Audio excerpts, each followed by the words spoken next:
आज रात की चर्चा का विषय है अतीन्द्रिय शक्तियां और चमत्कार। और मैं इस बात को स्पष्ट तौर पर रखना चाहता हूं कि मैं किन अतीन्द्रिय शक्तियों की बात करूंगा। इनमें से पहली है टेलीपैथी। टेलीपैथी से मेरा तात्पर्य है दो दिमागों के बीच सूचना का आदान प्रदान। भौतिकी के लिए इसे समझा पाना बेहद मुश्किल है, या कहें वो इस विषय को छूना ही नहीं चाहते।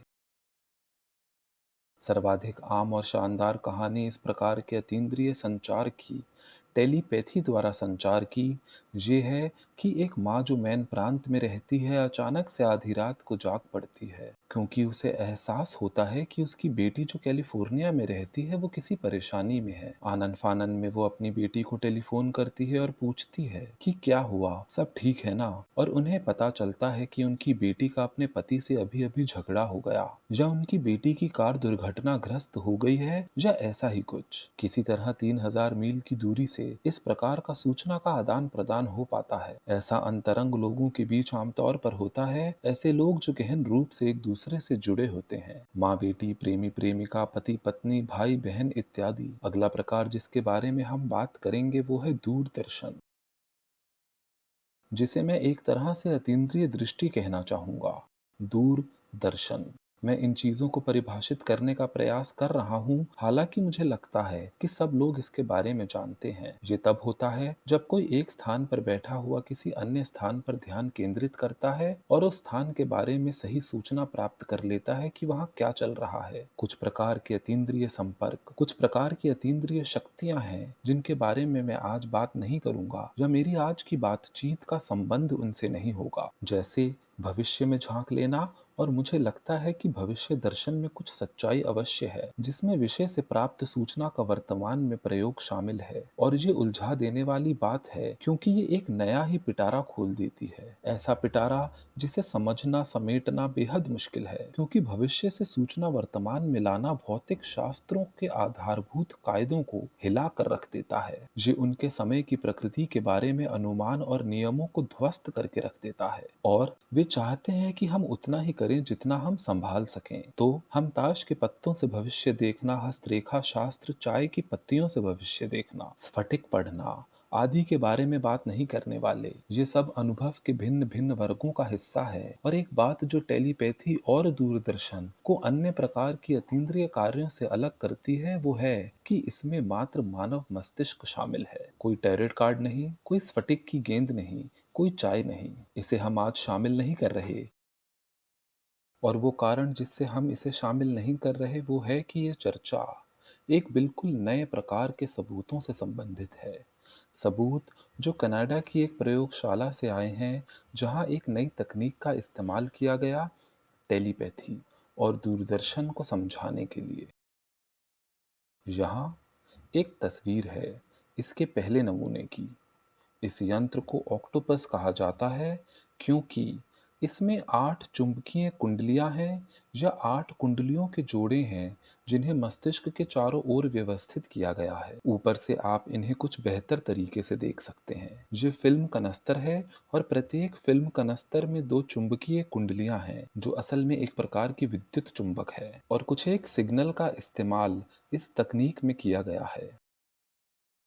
इनमें से एक है चहचहाने का सिग्नल। मैं इसे बाद में आपको दिखाऊंगा। एक और है जो कि अमीगडाला नाम की एक दिमागी संरचना में होने वाली गहन मस्तिष्कीय क्रिया से प्राप्त किया गया है। ये तकनीक अतीन्द्रिय अनुभव के अध्ययन को एक नया तरीका शुरू करने के लिए काम में ली गई थी। कुंडलियों के जोड़े चुंबकीय क्षेत्र का निर्माण करते हैं। ये चुंबकीय क्षेत्र बहुत कम समयांतराल में पनपते और मिटते हैं, जैसे 1 से 3 मिलीसेकंड में। इस तरह ये चुंबकीय क्षेत्र एक अलग आकृति बनाते हैं। ये डॉक्टर माइकल पर्सिंगर जो बाईं ओर हैं, और स्टान कोरेन जो दाईं ओर हैं, के द्वारा विकसित किया गया था। ये दोनों वरिष्ठ शोधकर्मी हैं लॉरेन कीन विश्वविद्यालय के व्यवहार परक स्नायु विज्ञान कार्यक्रम में। ये सूडबरी ओंटारियो में स्थित है। डॉक्टर परसिंगर, जो बाईं ओर हैं, मेरे गुरु भी रहे हैं और हम में शिक्षा विद्यार्थी का संबंध रहा है लगभग 13 वर्षों का। प्राथमिक प्रयोग जो उन्होंने इस तकनीक का इस्तेमाल करते हुए किए, वे दूरदर्शन में सिद्ध प्रसिद्ध व्यक्ति इंगो स्वान के साथ किए। शोध पत्र बताता है कि वे अमेरिकी सरकार के एक विभाग के लिए कार्यरत थे। ऐसा अनुमान लगाया जाता है कि वो विभाग संभवतया CIA था। पर यहाँ मंच पर बैठकर मैं यही कहना चाहूंगा कि मैं पूर्ण विश्वास के साथ ऐसा नहीं कह सकता। आपको नहीं मालूम कि इस वीडियो को कौन कौन देख रहा होगा, सही है ना? तो दो प्रयोग किए गए इंगो स्वान के साथ। असल में बहुत सारा काम किया गया था, पर उसमें से दो प्रयोग हमें बहुत सी महत्वपूर्ण सूचना देते हैं। उसमें से एक में वे एक कमरे में बैठे, एक ध्वनि रुद्ध कोठरी, एक अंधेरा कमरा। वास्तव में वहां रोशनी थी, पर कमरे का दरवाजा बंद था और वे पूर्ण ध्वनि रहित स्थान पे थे। उनका काम था प्रयोग के पात्र के रूप में दूरदर्शन करना, कुछ फोटो को। उन्हें कतई पता नहीं था कि वे फोटो क्या थी या किसकी थी, पर जब वे तैयार होते तो उन फोटो के बारे में बता देते थे। फिर उन तस्वीरों में से एक को लिफाफे में से निकालकर टेबल पर रख दिया जाता। मूल शोध पत्र में जहां तक उल्लेख है कि टेबल की लंबाई चौड़ाई क्या थी और उन लिफाफों की लंबाई चौड़ाई क्या थी, बहुत सटीक सूचना थी जी। उन्होंने मुझे स्पष्ट निर्देश दिए कि टेबल पर किसी जगह तस्वीरों को रखना। उन्होंने मुझे सटीक अक्षांश बताए। वे ये साबित नहीं करना चाहते थे कि इंगो दूरदर्शन नहीं कर सकते थे। ये संशयात्मक प्रयोग नहीं था। वे इंगो के दूरदर्शन में सिद्ध होने को सही साबित करने का प्रयास कर रहे थे। प्रयोग को इस तरह किया गया था कि उन्हें गलत साबित किया जा सके, पर साथ ही उन्हें पूरा मौका मिले कि वो अपनी क्षमता को साबित कर सकें और उन्हें वातावरण को अपने हिसाब से प्रयोग के नियमों के अंतर्गत जमाने की इजाजत थी। और दूसरे प्रयोग में उन्हें कुछ खास शोधार्थियों को दूर से देखने को कहा गया। उन्होंने उन शोधकर्मियों को देख रखा था। इंगो को पता था कि उन्हें किन लोगों की टोह रखनी है। वे शोधकर्मी विश्वविद्यालय के परिसर में कई जगह गए और पास के कस्बे सूडबरी ओंटारियो में घूमे। इंगो उन्हें दूरदर्शन की अपनी क्षमता से देखते जब वे इन कामों में से कोई काम कर रहे होते। वे चित्र बनाते। इंगो स्वान एक अच्छे कलाकार भी हैं और एक कलाकार के रूप में उनकी प्रतिष्ठा है खासी अलग, उनके दूरदर्शी होने की प्रतिष्ठा के। और फिर ऐसे 44 विद्यार्थी जो प्रयोग में किसी भी प्रकार का कोई किरदार नहीं निभा रहे थे, उन्हें इंगो द्वारा बनाई गई तस्वीरों को उन तस्वीरों से मिलान करने को कहा गया जिन्हें उन्होंने अपनी दूरदृष्टि से देखा था। जितना भी अधिक अच्छी तरह से वे मिलान कर पाए, अंदाजे से प्रतिशत तौर पर अंदाजे से त्रुटि खत्म हो जाती है जब बड़ी संख्या में लोग अंदाजा लगाते हैं। एक एक तस्वीर का मिलान कि ये तस्वीर स्केच से मिलती है या नहीं गलत हो सकता है, पर पहचान का प्रतिशत, सहमति का प्रतिशत जो उन्होंने प्रत्येक तस्वीर को दिया, वो एक ठोस संख्या थी जिसका विश्लेषण किया जा सकता था। तो इस प्रकार हम दूरदर्शन जैसी बेहद असटीक और मुश्किल प्रक्रिया से वास्तविक संख्यात्मक नापजोख पर पहुंचते हैं। और ये इस क्षेत्र में एक महत्वपूर्ण पड़ाव है। ये मात्र एक नव विकसित तकनीक नहीं थी। ये मात्र एक शोधकर्मी का एक महत्वपूर्ण आगे की ओर कदम नहीं था। ऐसा शोधकर्मी जिसके पास प्रकाशित अकादमिक पत्रों का इतिहास और प्रतिष्ठा थी। ये की महत्वपूर्ण खोज और पड़ाव था सांख्यिकी की प्रणाली में कि असटीक घटना का सटीक कलन या गणना किया गया। और ये सच में महत्वपूर्ण है। डॉक्टर परसिंगर भिन्न लोगों के लिए भिन्न मायने रखते हैं। मेरे लिए भी वे कई मायनों में महत्वपूर्ण और आदर्श हैं, पर एक वैज्ञानिक के तौर पर जहां वो असल में शानदार हैं, वो है उनकी सांख्यिकी पर पकड़। तो इन प्रयोगों का परिणाम था कि इंगो द्वारा दूरदर्शन के आधार पर बनाई गई तस्वीरों की सटीकता काफी ज्यादा थी। जब वे एक खास सिग्नल के प्रभाव में थे, मैं आपको कुछ ही देर में वो दिखाता हूँ। इंगो ने वस्तुतः न केवल दूरदर्शन की अपनी शक्ति को साबित किया, बल्कि इस प्रयोग के तहत दूरदर्शन के उद्दीपन और वर्धन द्वारा खासी स्पष्टता ला दी कि अतीन्द्रिय क्रियाओं के संपादन के दौरान मस्तिष्क में क्या कुछ चलता है। उन्होंने प्रयोग में ऐसी व्यवस्था भी की थी कि वे इंगू की दूरदर्शन को रोक पाएं और उन्होंने पाया कि वे उसमें सफल भी हुए। हालांकि मेरे पास इस चीज की कोई तस्वीर नहीं है, पर उन्होंने जो किया था वो था कि उन्होंने एक फ्रेम बनाया और फ्रेम के किनारों पर ज्यादातर कुंडलियां लगा दी, और फिर उन्होंने एक ही सिग्नल के साथ इन सारी कुंडलियों में प्रवाहित कर दिया। और जब उन्होंने सिग्नल प्रसारित किया था, तब इंगो दूरदर्शन द्वारा चीजों को नहीं देख पा रहे थे। तो अब ऐसी तकनीक अस्तित्व में है जिससे दूरदर्शन को रोका जा सकता है। और जो सिग्नल उन्होंने प्रयोग किया था, जो कुंडलियों में प्रवाहित किया गया था, बड़ा दिलचस्प है कि ठीक वैसा सिग्नल था जो प्रयोग के दौरान इस्तेमाल किया गया था। बस फर्क ये था कि प्रयोग का स्थान अलग था। प्रयोग डॉस के अंतर्गत सिग्नल बना रहे थे, जब ये वीडियोस के जरिए चल रहा था, एक अतिरिक्त चीज परिणाम में जोड़ दी गई थी।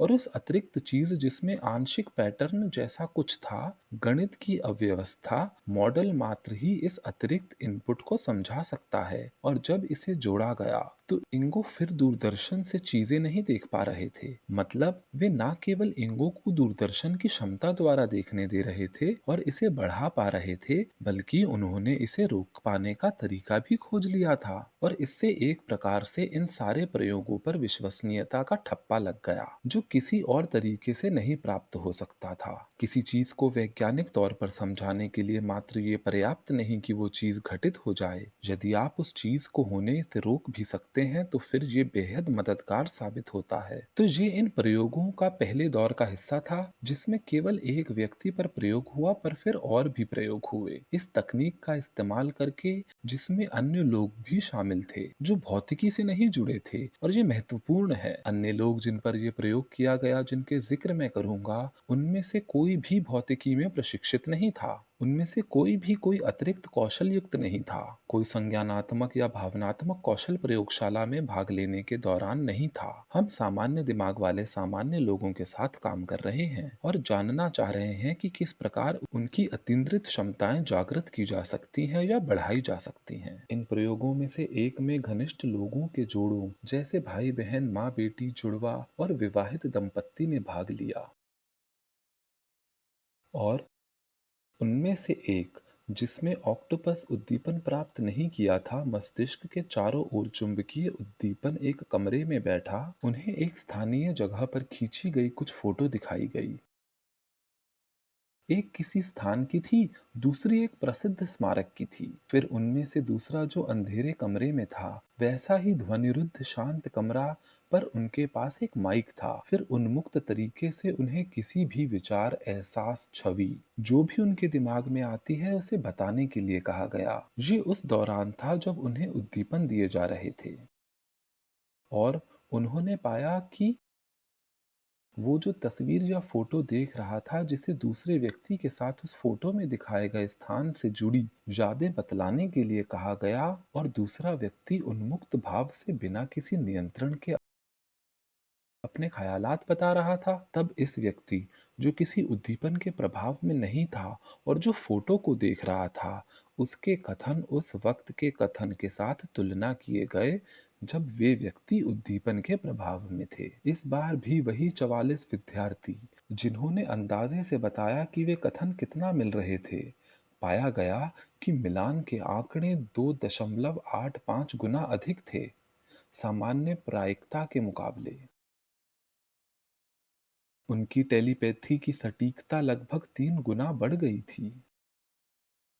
ये इतने बढ़िया आंकड़े तो नहीं कि इंगो स्वान जैसे विश्व स्तरीय अतीन्द्रिय क्षमता वाले व्यक्ति का मुकाबला कर सकें, पर इतने पर्याप्त हैं कि इनसे दिखाया जा सके कि यह संभव है कि विशेष परिस्थितियों में मानव मस्तिष्क एक दूसरे को सूचना भेज सके और साझा कर सकें। और ये एक महत्वपूर्ण परिणाम है। साथ ही उन्होंने पाया कि इंगो स्वान की ही तरह, जब व्यक्तियों को चहचहाने के सिग्नल से उद्दीप्त किया जा रहा था, उनके दिमाग के चारों ओर चक्कर काटते हुए सिग्नल से, तो उनकी सटीकता बढ़ गई थी। और दिलचस्प बात यह है कि ये सिग्नल जैविकीय सिग्नल नहीं है, ये दिमाग से नहीं उत्पन्न होते।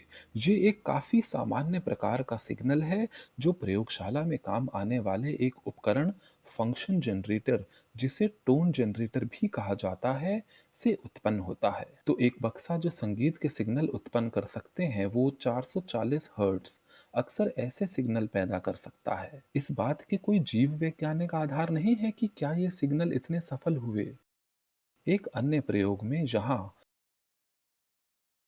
हम कुंडलियों को चमकते देख सकते हैं, जिससे पता पड़ता है कि क्षेत्र किस प्रकार घूम रहे हैं।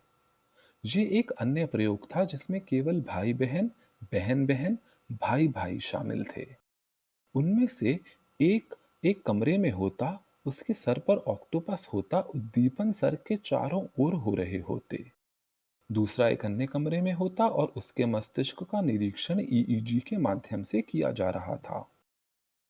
पाया गया कि जब अंधेरे कमरे में बैठे व्यक्ति से कहा गया कि वे मानसिक रूप से प्रयत्न करें कि वे अपने भाई या बहन जो दूसरे कमरे में हैं उसे छू रहे हैं, तो दूसरे कमरे में मौजूद भाई या बहन के ईईजी में हलचल देखी गई। आपने अपने भाई को मानसिक रूप से छुआ और आपके भाई के दिमाग ने उस मशीन पे दिखाया। आपने अपनी बहन को छूने का मानसिक प्रयास किया और आपकी बहन के दिमाग ने उसे महसूस किया और उसे दिखाया। दो दिमागों के बीच सूचना का प्रसार।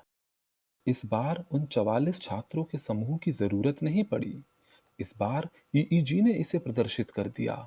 इस बार मिलान सटीक था और बहुत ही कम संभावना है कि संशयवादी या शोध समालोचक इस प्रयोग में कुछ गलती निकाल पाएं।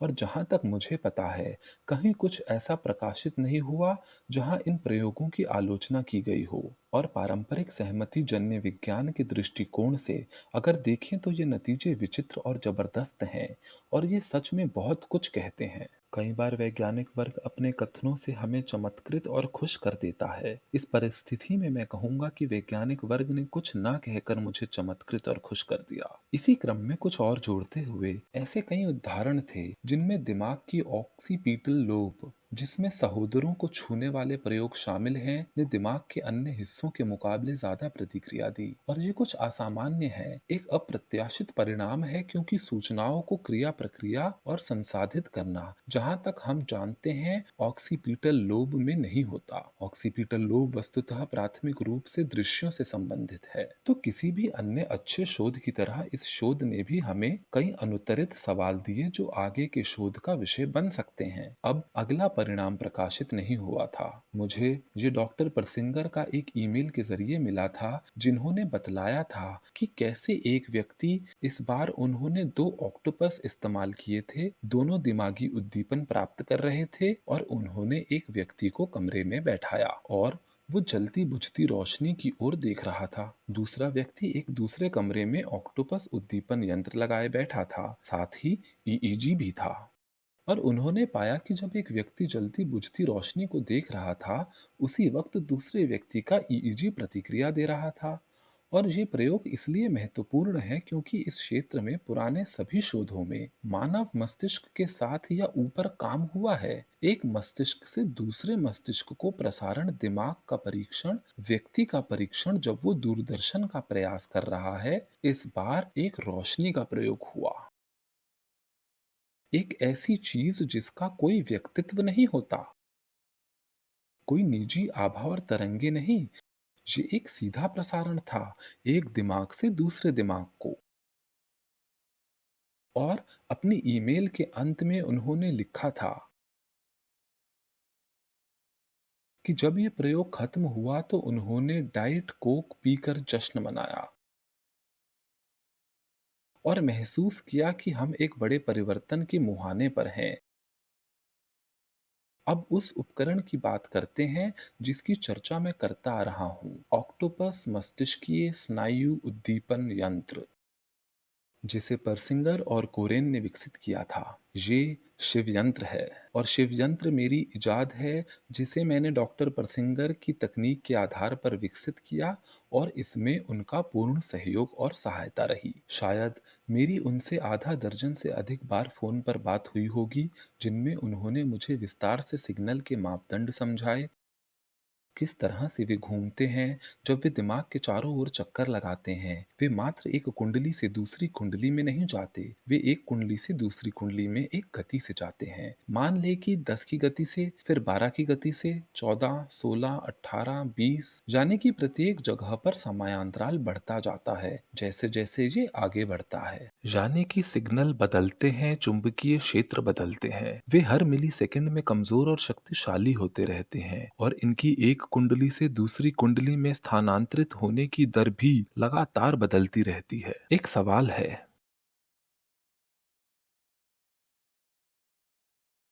हाँ, मुझे उत्तर देने में खुशी होगी।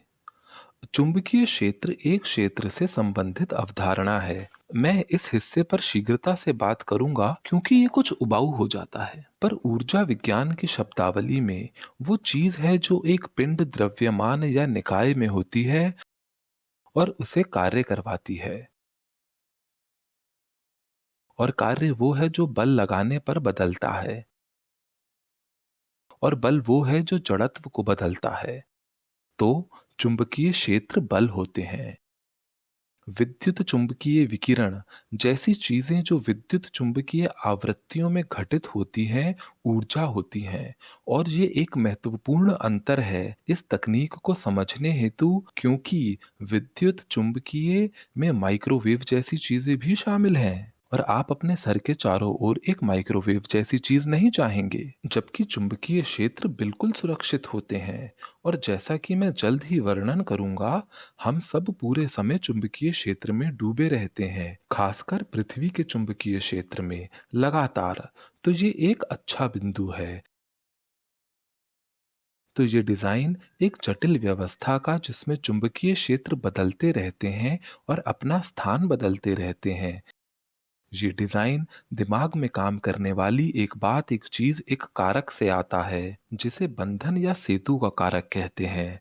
और ये सेतु कारक दिमाग की सतह पर पहुंच जाता है फिलेमस नाम की भीतरी संरचना से निकलकर। फिलेमस जो काम करता है वो है सेतु बनाने का, जोड़ने का। ये सारे संवेदी आगतों जैसे आंखें, कान, नाक, जीभ, त्वचा, यहाँ तक कि आंतरिक संवेदना को भी जोड़ता है। कैसे मालूम पड़ता है हमें शौचालय जाना है? कैसे एहसास होता है कि आपने ऐसा कुछ खा लिया है जो नहीं खाना चाहिए था? कैसे महसूस होता है कि आपका पेट है? आपको पता चल जाता है कि आपकी बड़ी आंत या छोटी आंत है। ये सब एक ही सतह पर है फिलेमस के लिए। ये सभी हमारे शरीर द्वारा प्रदत्त आगत सूचना है, हमारे कान, आंख, हमारे आंतरांग इत्यादि से भेजी गई। इसी क्रम में जोड़ते हुए दो अन्य चीजें जो हमारी ज्ञानेंद्रियों के अलावा हैं, हमारी सोच और विचार और हमारी भावनाएं। और फिलेमस इन सबको एक अकेले बोधगम्य आसान तत्व में तब्दील कर देता है, जिसे हम स्वयं को प्राप्त आगत सूचना के रूप में अनुभव कर सकते हैं। और सेतु कारक दिमाग के अगले भाग से दिमाग के पिछले भाग तक इस उदाहरण में दिखाए गए तरह से काम करता है। ये बहुत धीमे दिखाया जा रहा है। फर्ज कीजिए कि एक बड़ा बटन है दिमाग के तहखाने में, जिसकी वजह से ये क्रिया हो रही है। ये एक तरह से नीचे से ऊपर और पीछे की ओर पूरे दिमाग में फैलता है। बार बार इस तरह आप सेतु कारक की छवि अपने दिमाग में महसूस कर सकते हैं। स्नायु विज्ञानियों के बीच अक्सर ये 40 हर्ट्ज घटक कहलाता है। और ऐसा इसलिए क्योंकि ये इस तरह से दिमाग को एक सेकंड में 25 बार पार करता है। इसकी गति अलग होती है। वो कारण जिससे ये सेतु करक कहलाता है, वो है कि ये एक तरह से हमें प्राप्त होने वाले सारे आगत सूचना को जोड़ता है, सेतु बनता है। एक प्रकार से इससे हम सब के बारे में चैतन्य हो पाते हैं, आंशिक या फिर पूर्ण रूप से। और इसलिए इसका नाम पड़ा चेतना हेतु सेतु कारक। मेरे अपने काम में इस बारे में सोचते हुए और ऐसी तकनीक जो इसके साथ काम कर सके, उसे विकसित करते हुए मैं इससे कुछ जोड़ना चाहता हूँ। और और वो ये है कि ये हमें एक व्यक्ति के तौर पर हमारी चेतना की सामान्य अवस्था के पटल से भी जोड़ता है। आप में चेतनावस्था की एक पूरी श्रेणी होती है। इंगो स्वान की आंखों को आप ढक दें और तब भी वे देख सकते हैं कि साइबेरिया के प्रक्षेपात्र रखने के स्थान पर क्या चल रहा है। मैं ऐसा नहीं कर सकता। क्या फर्क है? चेतना की एक अवस्था में आप ऐसा कर सकते हैं, दूसरी में आप ऐसा नहीं कर सकते। चेतना की वो अवस्था उनके ही भीतर है, वो मेरे भीतर नहीं है। वे उन गुरुओं जैसे नहीं है जो आपके माथे पर हाथ रखकर आपको ईश्वर का दर्शन करा दें। वो कौशल और अवस्था जिसमें वो लोग उस समय होते हैं, जब वो ऐसा कर रहे होते हैं, वो उनके ही भीतर के खजाने में होती है, पर ये मेरे भीतर के खजाने में नहीं है। मैं ऐसा नहीं कर सकता। कुछ सरदर्द और छोटे मोटे दर्द मैं दूर कर पाया हूँ जब मैं आध्यात्मिक उपचार सीखने की कोशिश कर रहा था, पर मैं असली गुरुओं जो कर पाने में सक्षम थे उनके नजदीक भी कहीं नहीं पहुंच पाया। तो ये तकनीक कैसे काम करती है? सेतु कारक के साथ चुंबकीय क्षेत्र, चुंबकीय सिग्नल सर के चारों ओर घुमाए जाते हैं। यदि आप सर को ऊपर से देखें तो ये घड़ी की चाल से विपरीत दिशा में चलते हैं। सेतु कारक आगे से पीछे दौड़ते हैं और जब ये सिग्नल दिमाग की दाईं ओर होते हैं तो वे सेतु कारक के विपरीत दौड़ रहे होते हैं, और जब वे बाईं ओर दौड़ रहे होते हैं तो वे सेतु कारक के साथ उसी दिशा में चल रहे होते हैं। मतलब ये सिग्नल सेतु कारक को बाईं ओर होने के समय बाहर नहीं धकेल रहे होते, और जब दाईं ओर होते हैं तो ये सिग्नल सेतु कारक को बाहर धकेल रहे होते हैं। और वो गति जिससे ये सिग्नल एक कुंडली से दूसरी कुंडली पर जाते हैं, वो भी असल में सेतु कारक के गति के अनुसार ही निर्धारित की जाती है। लगभग समान गति होने पर, एकदम समान नहीं पर लगभग समान होने पर दिमाग कुछ भ्रमित हो जाता है। सेतु कारक की अवस्था के बारे में और इसका जो अर्थ है वो है कि जब ये सब हो रहा होता है तब आप अपने जीवन भर के आदतन चेतनावस्था से मुक्त हो जाते हैं। आप क्या नहीं कर सकते हैं अपनी चेतना के साथ जब आपको इस प्रकार का उद्दीपन प्राप्त हो रहा हो, इनपुट प्राप्त हो रहा हो। सेतु कारक या बंधन कारक आपको आपके सामान्य व्यक्तित्व में बांधे रखता है, और जब आप इसे बदल देते हैं, छेड़ देते हैं, जब आप इसमें कुछ तब्दीली कर देते हैं, तो आप अस्थायी रूप से कुछ समय के लिए एक प्रकार से अलग नया व्यक्ति बन जाते हैं जिसमें संज्ञानात्मक शक्तियों का भंडार छुपा होता है। जहाँ एक दूसरा उदाहरण है जो सिग्नलों की चाल दिखाता है, और ये आप चुंबकीय क्षेत्रों को ऊपर नीचे छलांग मारते देख सकते हैं। बड़ा अच्छा होता कि मैं आपको उदाहरण के द्वारा समझा पाता कि कैसे ये सिग्नल समय के साथ गति पकड़ते हैं, पर आप समझ सकते हैं कि कंप्यूटर पर ऐसा चलचित्र बनाना कितना मुश्किल होता। एक और बिंदु या बात इस प्रयोगों के बारे में जिनका मैंने अभी तक जिक्र नहीं किया है, वो ये है कि इसके आगे भी एक प्रतिक्रिया थी, केवल सिग्नल में नहीं बल्कि पृथ्वी के चुंबकीय क्षेत्र में। और इन प्रयोगों के परिणामों पर दृष्टि डालने पर पाया गया कि प्रयोग में शामिल लोग अधिक अच्छी प्रतिक्रिया दे पा रहे थे। उनके वर्णन, उनका उन्मुक्त भाव से विचार बताना, जब उन्हें उद्दीपन मिल रहे थे, ज्यादा सटीकता से दूसरे व्यक्ति से मिल रहे थे। ज्यादा नजदीक और सटीक थे जब पृथ्वी का चुंबकीय क्षेत्र शांत था। अब इस उदाहरण में आप देख सकते हैं कि बाईं ओर बहुत छोटे हरे रंग के हिस्से हैं जो ये बतलाते हैं कि पृथ्वी का चुंबकीय क्षेत्र लगभग शून्य था उस समय, और यही वो समय होता है जब इस तरह के प्रयोग वास्तव में किसी भी प्रकार के अतीन्द्रिय आध्यात्मिक कार्य, खासकर यदि इसमें आंतरिक छवि बनाना शामिल है, ज्यादा असरदार होते हैं जब पृथ्वी का चुंबकीय क्षेत्र शांत होता है। एक बार मैं स्फटिक की चीजों से खेल रहा था कुछ ही समय पहले, लेटे हुए, और हाथ में स्फटिक की चीजें थी, और इसकी ऊर्जा को आप सहज रूप से जो भी ये करना चाहे करने देते हैं। मैंने एक बार बड़ी मात्रा में दृश्यों का आना अनुभव किया। काफी समय बाद मैंने इन स्फटिक का प्रयोग किया था और मैंने भूचुंबकीय संकेतिक देखा तो पाया कि क्षेत्र सपाट था। जब मैंने इस बारे में डॉक्टर परसिंगर से बात की तो उन्होंने कहा, हाँ ऐसा ही होता है। और इसके बाद हमेशा मैंने उम्मीद की कि ये फिर होगा, और फिर कभी दोबारा ये इतना तीव्र नहीं हुआ। तो एक और महत्वपूर्ण बात ये है कि आभासी मौजूदगी का अनुभव, जिसका जिक्र मैंने पिछले हफ्ते किया था, जहां आपको लगता है कि कोई आसपास है, आपको लगता है कि आपके पीछे कोई है, और जब आप पलटते हैं तो वहां कोई नहीं होता। ऐसा ज्यादातर तब होता है जब संकेतकों के आंकड़े उच्च होते हैं। शरीर के बाहर होने के अनुभव तब ज्यादा होते हैं जब भूचुंबकीय गतिविधियां बढ़ी हुई होती हैं। अधिक गतिविधि मतलब अधिक शक्तिशाली चुंबकीय क्षेत्र। अतीन्द्रिय अनुभव काफी भिन्न होते हैं। वे शांत समय के दौरान ज्यादा संभावित होते हैं, और इसका कारण बड़ा दिलचस्प है। कारण है कि शरीर के बाहर होने का अनुभव और मौजूदगी का एहसास ऐसी चीजों में दिमाग के दोनों तरफ के हिस्से शामिल होते हैं, जबकि प्रतीत होता है कि अतीन्द्रिय अनुभव में केवल दिमाग का दाहिना भाग शामिल होता है। मतलब, पृथ्वी के चुंबकीय क्षेत्र के अनुसार हमारी प्रतिक्रिया अलग-अलग होती है, और साथ ही दिमाग के अलग हिस्से काम कर रहे होते हैं जब हम आध्यात्मिक या धार्मिक अनुभव में उतरे होते हैं। और जब हम अतीन्द्रिय अनुभव में उतरे होते हैं, और ये एक शानदार जानकारी है खासकर मेरे कार्यक्षेत्र के लोगों के लिए। एक और खास बात, मुश्किल वक्त पे अतीन्द्रिय अनुभव की। माँ को दूसरे स्थान पर रहने वाली अपनी बेटी जो मुश्किल में है का पता पड़ जाना, ये तब ज्यादा होते हैं जब शांति होती है। दिमाग अतीन्द्रिय संकेतों के प्रति तब ज्यादा संवेदी होते हैं जब एक अशांत दौर के बाद शांत समय आता है।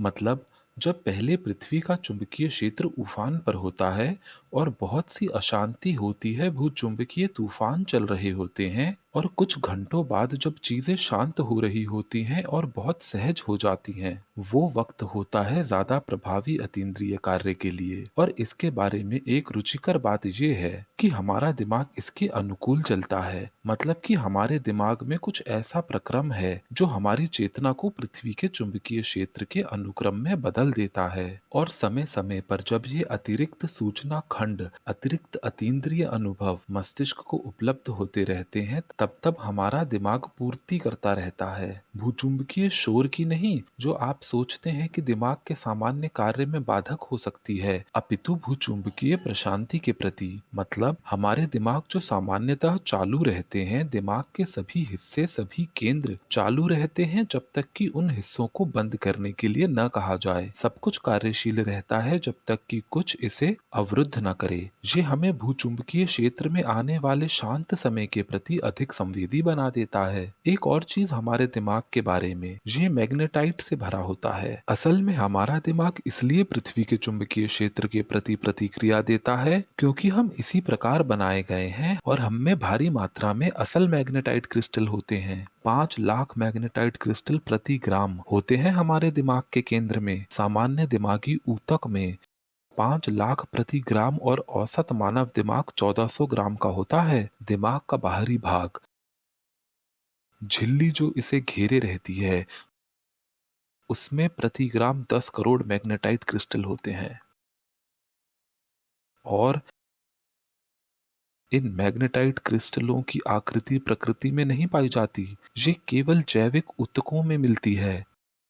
ये खोज कर ली गई थी तो ये प्रकाशित हुई सन 1992 में, जिसका शीर्षक था मानव मस्तिष्क में बायोमैग्नेटाइट मिनरलाइजेशन। ये जोसेफ किर्शवेंक और अन्य शोधार्थियों द्वारा प्रकाशित की गई थी। मैंने उनसे फोन पे बात की थी क्योंकि मैं इस क्षेत्र में विकास के प्रति काफी रुचि रखता था। उन्होंने मुझे वो बातें बताई जो प्रकाशित नहीं हुई थी, जैसे कि अन्य आदिमानव दिमागों में भी वही धातु पदार्थ पाए गए हैं। चिंपैंजी, गिब्बन, प्रयोगशाला बंदर। मुझे नहीं पता कि आदिमानव क्या थे, पर उन्होंने बताया कि हम ही वो अकेली प्रजाति नहीं है जिनमें ये मिनरल होते हैं।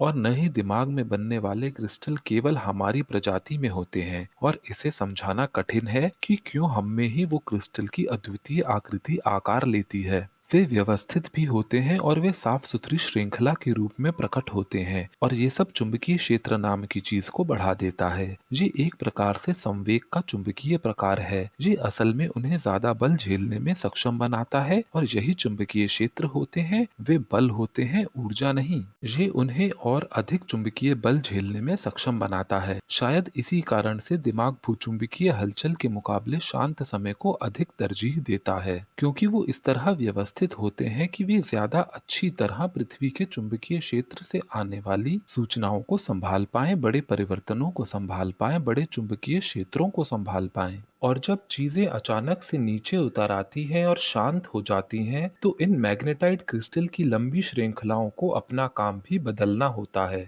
और ये एकदम से नहीं हो सकता, इसमें घंटों लगते हैं। और इस प्रकार के सहसंबंध के कारण कुछ अन्य तरह के प्रभाव भी पड़ते हैं। ये ऑक्टोपस अध्ययन से भी पहले आया था, कुछ उदाहरणों में शायद 10 से 15 साल पहले। डॉक्टर परसिंगर ने एक चीज की, उन्होंने बड़ी संख्या में पीएसआई प्रयोग उठाए और सभी को पढ़ा और देखा कि प्रभाव कितने तीव्र थे, कितने विलक्षण थे। वे अतीन्द्रिय तथ्य उन शोधकर्मियों के लिए जिन्होंने ये अध्ययन किया था। उस अध्ययन में दूरदर्शन, पारेंद्रिय अनुभव आदि शामिल थे और उन्होंने उन अध्ययनों में प्रभावों का आकार साल दर साल इकट्ठा किया और इन आंकड़ों की तुलना पृथ्वी के चुंबकीय क्षेत्र की सालाना गतिविधि से की। उन्होंने पाया कि पृथ्वी का चुंबकीय क्षेत्र उन वर्षों में अपेक्षाकृत शांत था जब अधिकांश प्रभावी अध्ययन किए गए थे। तो स्वाभाविक रूप से ये परिणाम पीएसआई शोध के क्षेत्र में सर्व प्रभावशाली बन पड़े थे, क्योंकि ये कहता है कि वे प्रयोग जो निष्फल प्रतीत हो रहे थे क्योंकि उनका प्रभाव आकार बहुत छोटा था, असल में सफल थे, क्योंकि प्रभाव का छोटा आकार सक्रिय भूचुंबकीय वर्षों के कारण था। एक और अध्ययन में, और मुझे ये सबसे दिलचस्प लगती है, डॉक्टर परसिंगर ने फेट नाम की एक पत्रिका में कुछ आंकड़े देखे। फेट मैगजीन की ज्यादा प्रतिष्ठा नहीं है वैज्ञानिक समुदाय में, पर उन्होंने अपने प्रकाशन में कई वर्षों में एक चीज की। उन्होंने अपने अतीन्द्रिय अनुभव बताने और छपवाने वाले लोगों के आंकड़े इकट्ठे किए। मतलब जब उन्होंने अतीन्द्रिय आधार पर भविष्यवाणी की और वो समय जब भविष्यवाणी वाली घटना असल में घटी। ये जानकारी उनके पास घंटों जितनी सूक्ष्म तो नहीं थी, पर दिन उनके पास था और उन्होंने जो पाया वो ये था कि पृथ्वी के चुंबकीय क्षेत्र के स्तर चाहे कम या ज्यादा समान थे। उस दिन जब अतीन्द्रिय ज्ञान वाले व्यक्ति ने भविष्यवाणी की थी और जिस दिन भविष्यवाणी सच हुई, तो अवश्य एक रिश्ता है भविष्यवाणी और घटना में पृथ्वी के चुंबकीय क्षेत्र के जरिए।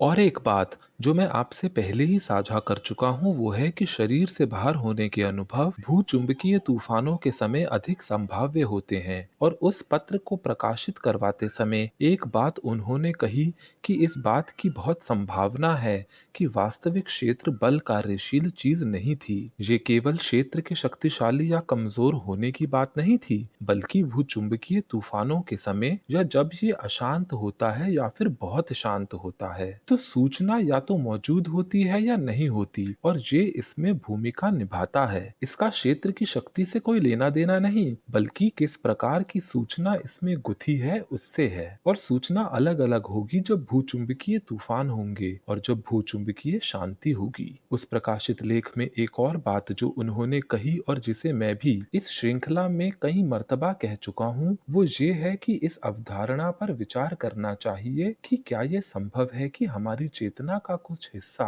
वास्तव में परस्पर बातचीत करता है, सूचना लेता है, ठीक यांत्रिक गिरियों की तरह एक दूसरे से जुड़े हुए होकर पृथ्वी के चुंबकीय क्षेत्र से। यदि कल को भूचुंबकीय क्षेत्र बंद हो जाए तो मात्र ये नहीं होगा कि हमारे चारों ओर चुंबकत्व कम हो जाएगा, बल्कि धरती का हर एक व्यक्ति अपनी चेतना में अंतर महसूस करेगा। और ये विचार करने योग्य है कि जब आप इस बात पर सोचें कि कितने ही अतीन्द्रिय ज्ञान वाले लोगों ने भविष्यवाणी की है कि ध्रुव बदल जाएंगे, और कितने ही भूवैज्ञानिकों ने कहा है कि उत्तर ध्रुव और दक्षिणी ध्रुव आपस में स्थान बदल लेंगे।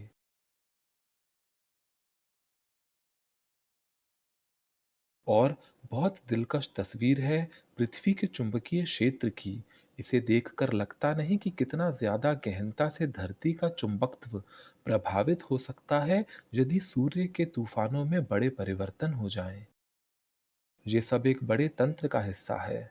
और इसलिए मुझे ये कहना अच्छा लगता है कि हमारे दिमाग धरती के चुंबकीय क्षेत्र में डूबे हुए हैं। हम सब चाहे एक ना हो, पर हम सब जुड़े हुए हैं।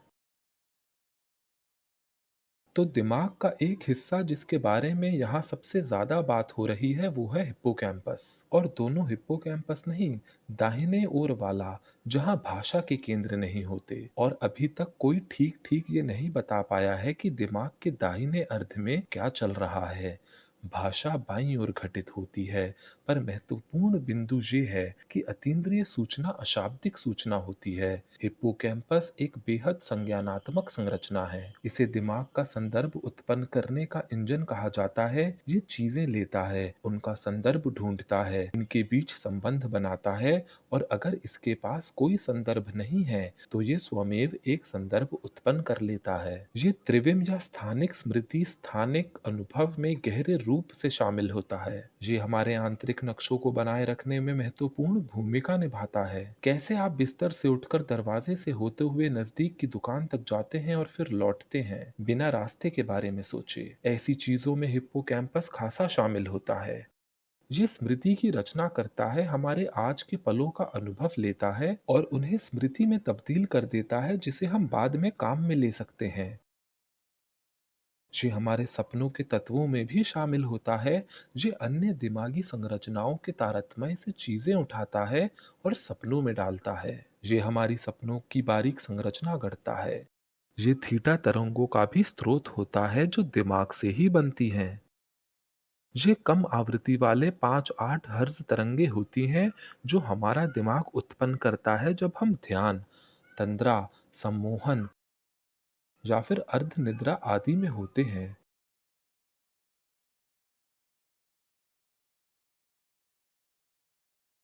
एक और बात जो मैं बताना चाहता हूँ वो सेतु करक से संबंधित है। जहाँ तक नींद की बात है, इस समय सेतु करक हमेशा दिमाग में मौजूद नहीं होता। ये हमारे जागते वक्त जब हम चेतना की अवस्था में होते हैं तब मौजूद होता है। ये तब होता है जब हम स्वप्न में होते हैं। ऐसा इसलिए क्योंकि स्वप्न में जब हम कोई काम कर रहे होते हैं तब भी वही दिमागी हिस्से उद्दीप्त होते हैं जो उसी काम को सच में करते वक्त होते हैं। और ये एक चौंकाने वाली जानकारी है। इसमें कुछ शोधकर्मियों को सोचने पर बाध्य कर दिया है कि सेतु कारक हमेशा गहन रूप से हमारे स्व के भान से जुड़ा नहीं रहता। जब आप स्वप्न में होते हैं तो आप वहां होते हैं, जब आप सामान्य चेतना में होते हैं तब भी आप वहां होते हैं, पर जब आप स्वप्न रहित निद्रा में होते हैं तब आप कहाँ होते हैं। ये दिमाग को थोड़ा झकझोर देने वाला तथ्य है। पहले आप वहां हैं, फिर आप वहां नहीं हैं, फिर आप वहां हैं, फिर आप वहां नहीं हैं। और आप से ईईजी पर देख सकते हैं, स्वप्न निद्रा उपस्थित, स्वप्न रहित निद्रा अनुपस्थित। इसके 5 चरण होते हैं। मैं सब पर बात नहीं करूंगा, पर आप होते हैं, नहीं होते, होते हैं, नहीं होते। ये हर रात को सबके साथ होता है और तब भी हम अपने व्यक्तिगत अस्तित्व के बारे में न जाने कितने अनुमान और भ्रम पाले रहते हैं। तो ये एक वास्तविक उदाहरण है उस तकनीक का जिसकी चर्चा आज मैंने की। ये कुछ इस कारण से कि शिव ध्यान करने वालों के आराध्य हैं और अतीन्द्रित शक्तियां आध्यात्मिक अभ्यास करने वाले लोगों के बीच आम होती है। तो आप में से वे जो इसे देखना चाह रहे थे, ये है वो। आप चाहें तो इसे नजदीक से देख सकते हैं। ये है वो। अब आज की चर्चा के दूसरे हिस्से पर जाने से पहले मैं जानना चाहूंगा कि क्या कोई सवाल है तकनीक के बारे में।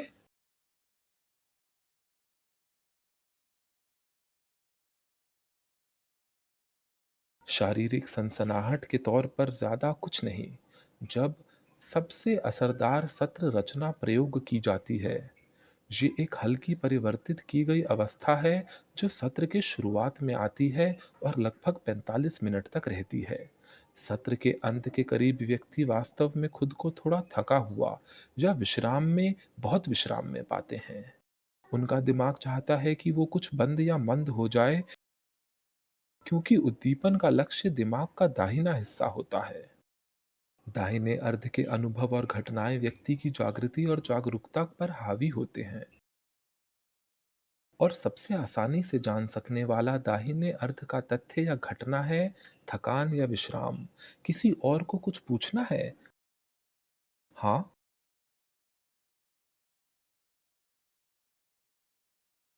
कोई बात नहीं। हाँ, यदि आपको अपने लिए ये चाहिए तो www.spiritualbrain.com पर जाएं, फिर मेल के जरिए हम आपको जानकारी भेजेंगे। थोड़ी व्यवस्था आपको बैठानी होगी। एक सॉफ्टवेयर है जिसमें सारी जानकारी और निर्देश निहित हैं। ये ज़रूरी है क्योंकि हम नहीं चाहते कि किसी के भी पास उस समय सिग्नल हो जब उनके पास सूचना न हो। यानी सूचना और सिग्नल साथ साथ आपके पास होने चाहिए, ये हमारी मंशा है। जैसे ही आप तकनीक को सूचना से अलग कर देते हैं, नियम पुस्तिका गायब हो जाती है, सामग्री भुला दी जाती है, और इस समय ये संभव है कि लोग गलती करें। ऐसा नहीं है कि उन गलतियों से आपको कोई नुकसान पहुंच सकता है, लेकिन हम चाहते हैं कि तकनीक प्रभावशाली रहे और सूचना आपके एक इशारे पर उपलब्ध हो। ये सबसे बेहतर तरीका है ऐसा करने का। क्या सिग्नल सहसा ही कोई से भी चुन लिए गए थे, या उन्होंने कैसे सिग्नल का चुनाव किया? नहीं, जहां तक प्रयोग में इस्तेमाल किए गए सिग्नल के चुनाव की बात है, तो वे अंधेरे में तीर नहीं चला रहे थे। शुरुआत के प्रयोगों के लिए उन्होंने 2 सिग्नल इस्तेमाल किए, और कुछ सिग्नल अब भी इस्तेमाल किए जा रहे हैं पर प्रकाशित नहीं हुए हैं। एक ही सिग्नल इस्तेमाल किया जाता है, हालांकि जिस गति से ये एक कुंडली से दूसरी कुंडली पर जाता है, वो बदलती रहती है हर चरण के हिसाब से। यानी एक चरण में ये तीव्र गति से चलता है और दूसरे चरण में कुछ धीमे, फिर और धीमे और धीमे। इन 2 सिग्नल का इतिहास था। इनमें से एक अमिगडाला से प्राप्त किया गया था, जिसे पुस्तकीय भाषा में बर्स्ट एक्स कहते हैं, क्योंकि ये अमिगडाला में होने वाले विस्फोट के पैटर्न जैसा होता है। इसका उपयोग आध्यात्मिक अनुभव उत्पन्न करने के लिए भी किया गया था। असल में ये वही सिग्नल है जिन्हें ईश हेलमेट अध्ययनों में इस्तेमाल किया गया था, जिनमें लगभग 1% लोगों ने प्रयोगशाला में भगवान के दर्शन का अनुभव किया था। दूसरा वाला बनाया गया था, ये चहचहाने के पैटर्न से प्रेरित था। ये पैटर्न फंक्शन जनरेटर नामक उपकरण से निकलते हैं। इसका इतिहास है कि इसके उपयोग से शक्तिशाली परिवर्तित अवस्थाएं उत्पन्न होती हैं जब इन्हें दाहिने अर्ध पर इस्तेमाल किया जाता है, और क्योंकि अतीन्द्रिय प्रभाव वस्तुतः धार्मिक अनुभव नहीं होते, तो पहले वाला सिग्नल चुनाव से बाहर हो गया, और दाहिने अर्ध से शक्तिशाली प्रतिक्रिया प्राप्त होने के कारण दूसरे के चुनाव की प्रत्याशा बढ़ गई। इस तरह से सिग्नल का चुनाव हुआ। चलिए दूसरी सामग्री पर चलते हैं, और मैं आपको पहले ही चेतावनी दे देना चाहता हूँ कि ये भाग जिस पर मैं अब बात करूंगा, चमत्कार, ये हमारे प्रथम भाग के मुकाबले कहीं ज्यादा कल्पना से जुड़ा हुआ है। इस विषय पर हमें मार्गदर्शन देने हेतु काफी कम सबूत हैं, पर तब भी इस बारे में बात करना मूल्यवान है, आंशिक रूप से इसलिए कि दुनिया के सभी धर्मों में इसकी खासी भूमिका रही है। यीशु ने चमत्कार किए, बुद्ध ने किए, और उनके बारे में जानना मूल्यवान है। जनता इनके बारे में जिज्ञासु है, और अंततः जनता ही पैसा खर्च करती है विज्ञान पर। और तब भी मैं एक प्रकार से सबूतों की श्रृंखला का अनुगमन कर सकता हूँ, बन सकता हूँ। उनमें से एक मेरा स्वयं का इतिहास है, जिसमें मैं कुछ साल पहले तक शामिल था, और ठीक डॉक्टर बरसिंगर और इंगो स्वान वाले प्रयोग की तरह मात्र एक प्रयोगार्थी, यदि उनका चयन ठीक से किया जाए और उनको दिए जाने वाला उद्दीपन यदि सही जगह पर लक्षित हो, तो मात्र एक प्रयोग पात्र पे किए जाने के बावजूद भी ये मूल्यवान हो सकता है। हालांकि ये निर्णायक नहीं होगा, ये अंतिम भी नहीं होगा। ज्यादा से ज्यादा आप इस पर और शोध करवा सकते हैं, और फिर भी ये किसी तरह कमतर नहीं है और महत्वपूर्ण है। ठीक, हाँ, एक सवाल है, क्या आप चमत्कार की कोई परिभाषा दे सकते हैं? हाँ, चमत्कार है। मुझे एक दूसरा शब्द इस्तेमाल करना होगा और उसकी भी परिभाषा देनी होगी। असामान्य चमत्कार सामान्य अनुभवों, जिन्हें चिकित्सीय स्नायु विज्ञान या सामान्य भौतिकी के नियमों से समझाया जा सकता है, की परिधि से परे असामान्य घटनाएं हैं। मैं सब प्रकार के अतीन्द्रिय घटनाओं की बात नहीं कर रहा था। चाय की पत्तियों से भविष्य पढ़ देना जैसी चीज हमारी चर्चा में ठीक नहीं बैठती। हम प्राथमिक रूप से ऐसे चमत्कारों की बात कर रहे हैं जिनका स्रोत मानव चेतना में है। तो उदाहरण के लिए, मेरी रसोई में पके केक में उभर आए मदर मैरी के अक्स की गहन व्याख्या मैं नहीं करूंगा। ईश्वर का चमत्कार और केक में दिखने वाले मदर मैरी का अक्स ऐसे लिया जाएगा कि ये ईश्वर का कोई संकेत है, उनका दिया आशीर्वाद है। ये दिमाग के चमत्कार से अलग है, भिन्न है। और आप में से वे जो केक के बारे में जिज्ञासा रखते हैं, तो मैं आपको बतलाता हूँ कि ये मेक्सिको का एक पकवान है। ये मकई से बना था। ठीक है, तो अब कुछ और गंभीरता से चमत्कार पर बात करते हैं। बुद्ध परंपरा में एक प्राचीन धार्मिक वर्णन है जिनमें चमत्कार कैसे कर सकते हैं, इस पर निर्देशों का विस्तार से वर्णन है। इसे विशुद्ध मगा कहा जाता है, जिसका अर्थ है विशुद्धि का मार्ग या रास्ता, या पगडंडी। इसे बुद्ध घोष आचार्य ने लिखा था 12वीं शताब्दी में। और अभी हम्म बुद्ध के समय के 1500 वर्ष बाद विशाल मात्रा में सूचना का भंडार इकट्ठा है दुनिया भर में फैले बौद्ध मठों में। पर केंद्रीकृत सूचना भंडार की कोई परंपरा वहां नहीं थी। वहां कोई पत्र पत्रिका नहीं थे, कोई वेबसाइट नहीं थी, दूसरे मंदिर से सूचना प्राप्त करने का कोई तंत्र नहीं था। इस व्यक्ति ने विभिन्न स्रोतों से सूचना इकट्ठी की और उसे एक किताब में संक्षेप में उतार दिया। और हालांकि मैं संक्षेप कह रहा हूँ, पर किताब में हजारों पन्ने हैं। इस किताब में एक अध्याय है, शायद अध्याय 12, एकाग्रता का वर्णन। अगर आप ज्यादा पढ़ सकते हैं और वाक्यों में छुपे भाव समझ सकते हैं और शब्दकोश खंगाल सकते हैं, तो आप पाएंगे कि किस प्रकार चमत्कार किए जाते हैं। इसमें से कुछ जानकारी मैं आज आपके साथ साझा करूंगा। बुद्धघोष आचार्य के अनुसार चेतना की एक अवस्था होती है जिसे अनंत दिक का साम्राज्य कहते हैं, और ये आकार रहित तन्मयता वाली अवस्था होती है। ये चेतना की वो अवस्था होती है जो ध्यान की वस्तु में तन्मय हो जाने पर प्रकट होती है। इसमें अनंत आकाश का अनुभव भी होता है। अब ये तस्वीर जो अब तक के सभी लेक्चर में आई है, ये इस अवस्था का एक आम प्रकार है जिसे आम लोग समझ पाएं।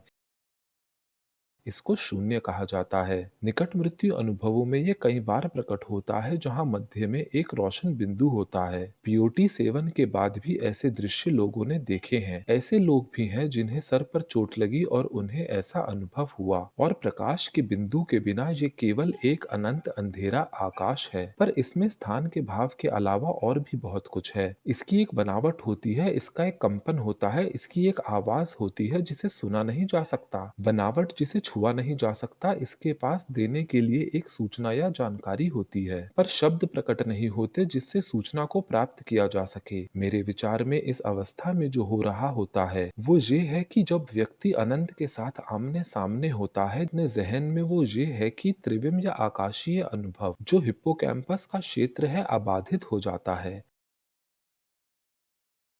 सामान्यतः मुझे जगह के अनुभव के लिए मुझे वो स्थान जिसमें मैं हूँ लेना होगा और उसे सिकोड़कर उतना छोटा बना देना होगा जितना मेरा दिमाग संभाल सके। वही अगर ये मेरे लिए सही है तो सबके लिए सही है। तो ये सच में संभव है। कुछ लोग इसे समझ नहीं पाते, पर ये सच में संभव है कि आप एक कमरे में हो और आप अपना ध्यान कमरे में क्या है इस पर नहीं, अपितु कमरे में कितना स्थान और आयाम भरा है इस पर केंद्रित करें, ताकि आप जगह का भाव न प्राप्त करें, बल्कि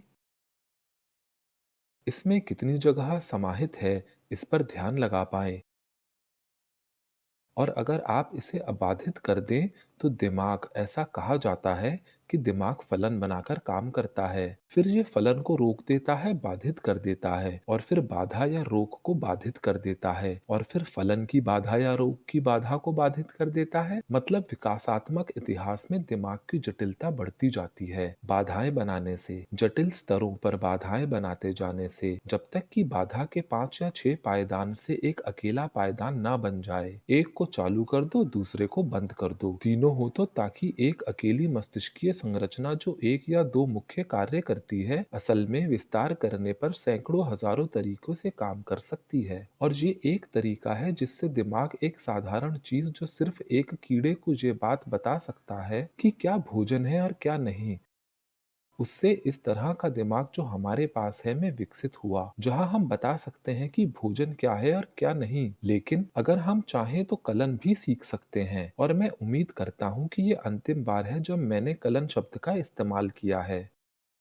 तो लौटते हैं, ये दाहिने ओर हिप्पोकैम्पस है, और अधिकतम संभावना है कि यही शून्य का अनुभव देने वाला स्रोत है, क्योंकि ये दाहिने ओर स्थित है और ये ऐसी सूचना को संसाधित करता है जो शब्दों में प्राप्त नहीं होती। ये सबसे महत्वपूर्ण है जहाँ तक दिमाग की भीतरी हिस्सों और संरचनाओं की बात है। हमारी आयाम और स्थान को समझने की क्षमता के लिए, त्रिविम संबंधों को समझाने के लिए, और हमारे मानसिक नक्शों के साथ काम करने के लिए, ये शरीर के बाहर होने के अनुभव में भी निहित है,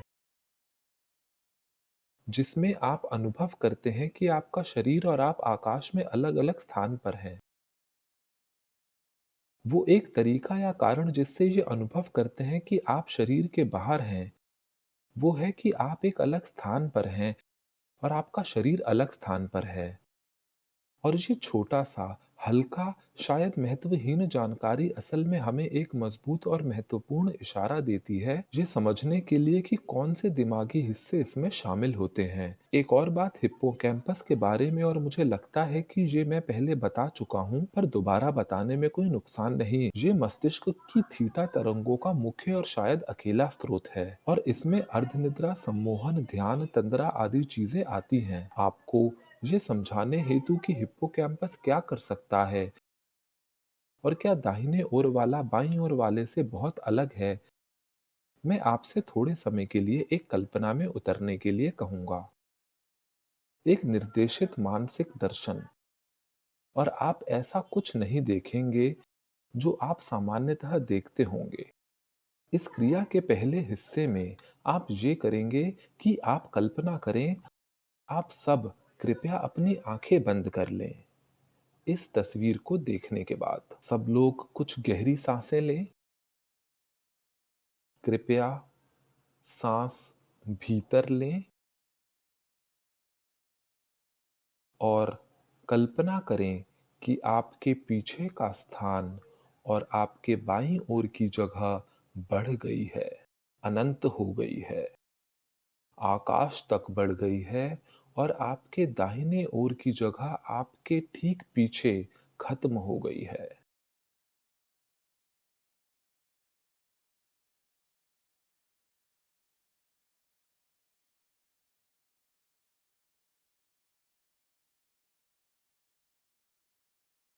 अपना ध्यान और एकाग्रता बनाए रखें, अपनी आंखें बंद रखें, अपनी बैठने की मुद्रा बनाए रखें। अब आप स्थानों की अदला बदली कर दें, यानी कि वो अनंत, अंधेरी, विशाल, रिक्त जगह आपके पीछे और आपके दाहिने ओर होगी, और आपके बाईं ओर को पीछे वाली जगह बंद है, जैसे कि दीवार हो।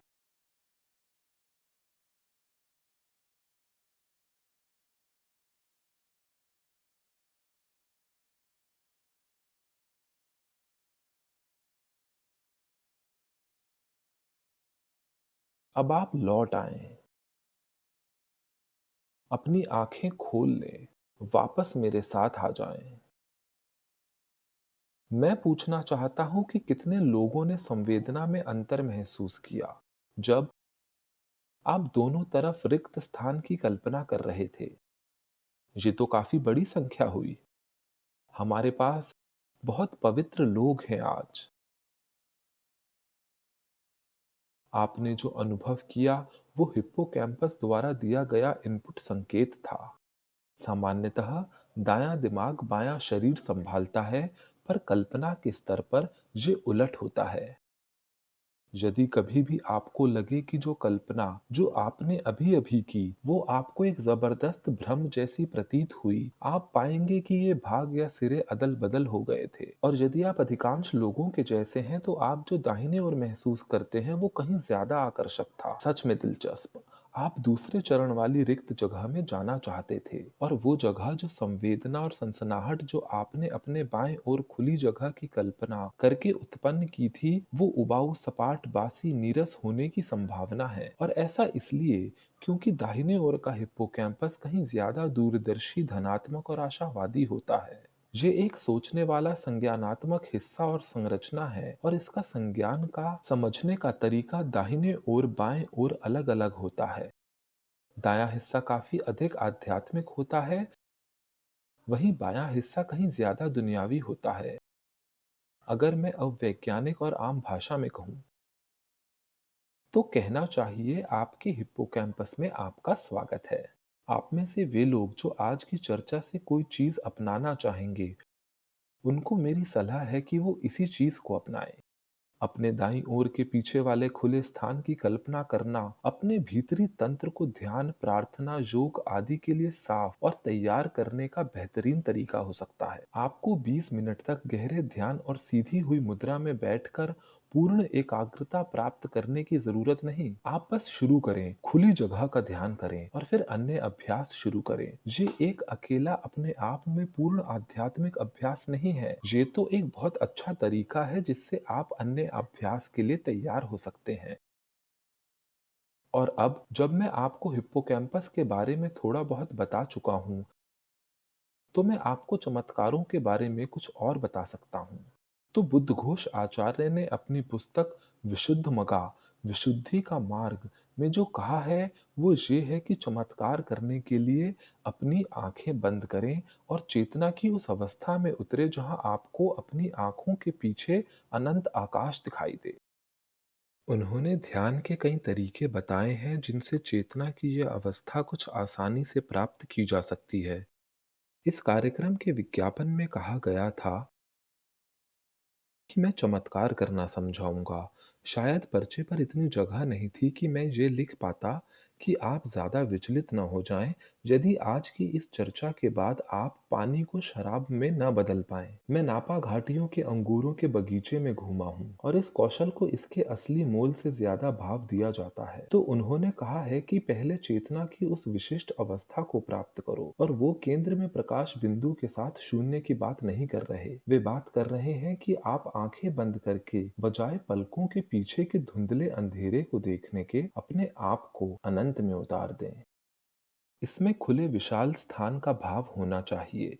फिर आगे का भाग वो जगह होती है जहां दृश्य प्रकट हो सकते हैं। अगर आप उस चेतनावस्था में हैं और आप किसी चीज की कल्पना करते हैं तो आप सच में उस चीज का मानसिक चित्र अपने समक्ष प्राप्त कर सकते हैं। एक और चीज ये है कि जब आप उस चेतनावस्था में होते हैं तो आप किसी भावेच्छा को प्रक्षेपित कर सकते हैं। और सबसे आम तकनीक जिसके बारे में मैं जानता हूँ और बड़ा अजीब है कि मैंने इसे कहीं भी लिखा हुआ नहीं पाया, किसी और के दिमाग में कोई विचार डाल देने की, ये है कि आप उसकी आवाज की कल्पना करें और कल्पना करें कि वो वही बात कह रहा है जो विचार आप उसके दिमाग में डालना चाहते हैं। और तब तब जबकि कोई कारण न हो जो बाधा उत्पन्न करे, वे शब्द जो भी शब्द हों उनकी चेतना में चले जाएंगे। मैं एक साधारण सी चीज किया करता था इसे प्रदर्शित करने के लिए। मैं एक शब्द चुन लिया करता था। एक उदाहरण में मैंने अफगानिस्तान शब्द चुना था। ये तब की बात थी जब अफगानिस्तान में लड़ाई समाचारों में थी और मैं एक मित्र के साथ बैठा था। मैंने कहा कि मैं उसके मुंह से एक शब्द कहलवा सकता हूँ। उसने कहा ठीक है करो। इस पर मैंने कागज के एक टुकड़े पर अफगानिस्तान लिखा, कागज मोड़ा और उसकी जेब में डाल दिया। सामने खाने की टेबल के पास गया और इस दौरान कोशिश की कि उसकी आवाज में अफगानिस्तान सुन लूं। तब एक जगह बातचीत एक दोस्त के बारे में चल पड़ी जिसकी कोई परेशानी चल रही थी एक दुकानदार के साथ, और उसने कहा हाँ वो अफगानिस्तान है।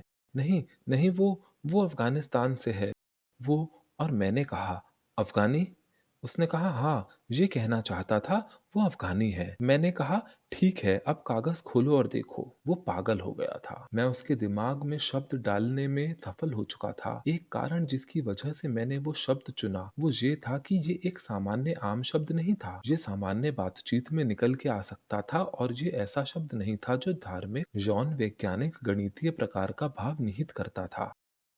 जानिए उसके पास कोई कारण नहीं था जिससे वो इसे रोके। यदि मैं बहुभुज शब्द चुनता और यदि वो ऐसा व्यक्ति होता जो गणित से दूर ही रहना चाहता होता, तो ये प्रयोग असफल हो जाता। ये भगवान दास है। सामान्य रूप से मैं अपने प्रयोग में शामिल लोगों के नाम उजागर नहीं करता, पर जब मैंने भगवान दास से कहा, जो कि it is here now are you के लेखक हैं, ये उनके गुरु के साथ उनके जीवन के अनुभवों के बारे में है, तो उन्होंने कहा, नहीं, तुम मेरे नाम का इस्तेमाल कर सकते हो, कहीं भी इस्तेमाल करो, मैं प्रसिद्ध होना चाहता हूँ, मेरा नाम छुपा कर मत रखो। और मैंने कहा, ठीक है, मैं जहाँ तक हो सकेगा तुम्हारे नाम का उतना अधिक इस्तेमाल करूंगा। तो इसलिए भगवान दास, भगवान दास, भगवान दास। मैं उम्मीद करता हूँ कि वो ये वीडियो देखे और वो इससे खुश हो जाए। तो भगवान दास, मेरी एक चर्चा हुई जिसमें मैंने उन्हें शून्य के अनुभव के बारे में बताया और उन्होंने कहा, हाँ, मैं जानता हूँ उस चेतनावस्था के बारे में, वो माँ काली की कोख है। माँ काली की कोख? मैंने कहा। उसने कहा, हाँ, मैं काली उपासक हूँ, मैं काली के भजन गाता हूँ और काली पूजा करता हूँ। मैं रोज सवेरे वेदी के सम्मुख काली की पूजा करता हूँ, तंबूरे बजाता हूँ और भजन गाता हूँ। और जब वो ऐसा करता था, वो चेतना की एक अवस्था में चला जाता था। ये और देवी देवता की उपासना के वक्त नहीं होता था, ये काली उपासना पर ही होता था। मैं इसका कोई मजबूत तर्क या व्याख्या नहीं दे सकता और मैं कोशिश भी नहीं कर रहा, पर वो ऐसा व्यक्ति था जो उस अनुभव को जानता था जिसके बारे में मैं बात कर रहा था। हमने कुछ विवरणों की तुलना की, कंपन का एहसास और शून्य की अवस्था में जीवंतता का एहसास। और हाँ, हम एक ही चीज के बारे में बात कर रहे थे, अनंत का साम्राज्य, शून्य, काली की कोख, जो चाहे नाम दो। ये कोई बहुत विरला अनुभव नहीं है। तो बुद्धघोष आचार्य ने कहा था कि आपको चेतना की उस अवस्था में उतरना पड़ेगा यदि आप चमत्कार करना चाहते हैं। और जब आप उस अवस्था में होते हैं तो आप जिस चीज की कल्पना करते हैं वो आपके समक्ष आ जाएगी, अगर आप भली प्रकार से उस अवस्था में स्थिर हैं। यदि आप उस अवस्था में हैं और आप आसानी से विचलित हो जाते हैं तो अन्य चीज प्रकट होती है। आप तैयार नहीं है। भगवान दास के एक अन्य गुरु भी थे, नीम करोली बाबा। रीति का निर्वाह होना चाहिए, मैं ऐसे कहूंगा, जय श्री श्री नीम करोली बाबा। वे एक अद्भुत गुरु थे, एक प्रभावशाली गुरु। उनके पास जबरदस्त अतीन्द्रिय शक्तियां थी। वे चमत्कार भी करते थे, पर जीसस के विरुद्ध वे आधुनिक जमाने में चमत्कार करते थे। कैमरा लगे होते थे, बड़ी संख्या में लोग होते थे। हिंदू तिथियों के हिसाब से कुछ पवित्र दिनों सैकड़ों लोग उनके आश्रम में आते थे। कोई उन्हें एक सेब देता और वो उसे कंबल के नीचे डाल देते और फिर एक के बाद एक सेब भीड़ की तरफ उछालते रहते। मछली और रोटी वाली बात इसके सामने फीकी दिखती है, पर दोनों की दिव्यता की कोई तुलना नहीं। वो वस्तुतः हवा में से चीजें प्रकट कर देते थे। एक कर उनका एक शिष्य इनके पास आकर बोला, मुझे रुपए पैसे की भयानक समस्या है, मैं क्या करूं? वो एक भारतीय व्यापारी था। उन्होंने कहा, ठीक, अपना सबसे बढ़िया सूट पहनना, दिल्ली की ट्रेन पकड़ो और इस समय इस जगह पर उपस्थित रहना और तुम्हारी समस्या का समाधान हो जाएगा। उस आदमी ने कहा, आप स्वामी हो, मैं ठीक वैसा ही करूंगा जो आपने कहा है। वो आदमी दिल्ली में अपने सबसे बढ़िया सूट में कहे गए समय और जगह पर खड़ा था। तभी उसका एक दोस्त वहां आया जिसने अभी अभी एक बड़ा व्यापारिक सौदा किया था और उसे कार्यकारी भागीदार की जरूरत थी। और हाँ, अगर आप उससे जुड़ते हैं भागीदार के रूप में और कागजात पर दस्तखत कर देते हैं तो आपको पेशगी कुछ दसियों लाख रुपए मिलेगी। वे नजदीकी की एक कॉफी शॉप पर गए, कागजात पर दस्तखत किए, चेक मिला, बैंक गया, पैसा जेब में डाला और आश्रम में वापस आ गया। समस्या खत्म। ये एक बढ़िया चीज थी। सच में, काश कोई मेरे साथ भी ऐसी कोई चीज करे। पर बात यह है कि वे हवा में से चीजें प्रकट कर सकने में सक्षम थे और जीसस की तरह वो केवल चीजें प्रकट ही नहीं कर सकते थे, वो किसी चीज की प्रतियां भी बना सकते थे। जैसा कि आप जानते हैं कि कमरा दिमाग, क्योंकि विद्युतीय गतिविधियां लगातार मिलान वाली चुंबकीय गतिविधियां पृथ्वी के चुंबकीय क्षेत्र के माध्यम से प्रसारित करता रहता है आसपास के सभी दिमागों को। चुंबकीय क्षेत्र कभी भी बल में शून्य नहीं होते, पर कमजोर होते रहते हैं। एक निश्चित दूरी पर ये अपनी शुरुआती मात्रा का आधा हो जाते हैं। फिर एक निश्चित दूरी पर उसका आधा, जिसे प्रतिलोम वर्ग का नियम कहते हैं, पर वे कभी भी शून्य तक नहीं पहुंचते। तो जब भी नीम करोली बाबा चमत्कार कर रहे होते थे, वे उस अवस्था में होते थे जिसमें होने पर ही चमत्कार संभव थे। भगवान दास उनके पास थे जब वे इन चेतनावस्थाओं में थे। तो क्या भगवान दास का दिमाग करोली बाबा के दिमाग से सूचना पकड़ सकता था, जिससे खुद के चमत्कार दिखा पाने की संभावना बढ़ सकती थी? एक चीज जो मैं विशेष रूप से बताना चाहता हूँ अन्वेषण के बारे में, जिसकी चर्चा मैं अब करूंगा, वो ये है कि इसमें एक पूर्व धारणा शामिल है। और वो धारणा ये है कि चमत्कार करना एक वास्तविक मानव व्यवहार है। ये एक मानव व्यवहार है जो सच में किसी वास्तविक घटना को घटित करता है। और ये पूर्व धारणा अचैत्यपूर्ण है, क्योंकि चमत्कारों में विश्वास अविश्वसनीय रूप से फैला हुआ है और आप उसकी पड़ताल नहीं कर सकते, बस उन्हें मानने से इनकार कर सकते हैं बिना उन्हें किए। देर सवेर वैज्ञानिक समुदाय में से किसी को निर्णय लेना होगा कि ठीक है, चमत्कार होते हैं, चलिए इसकी पड़ताल करते हैं, बजाय ये कहने के कि ऐसा कुछ नहीं होता।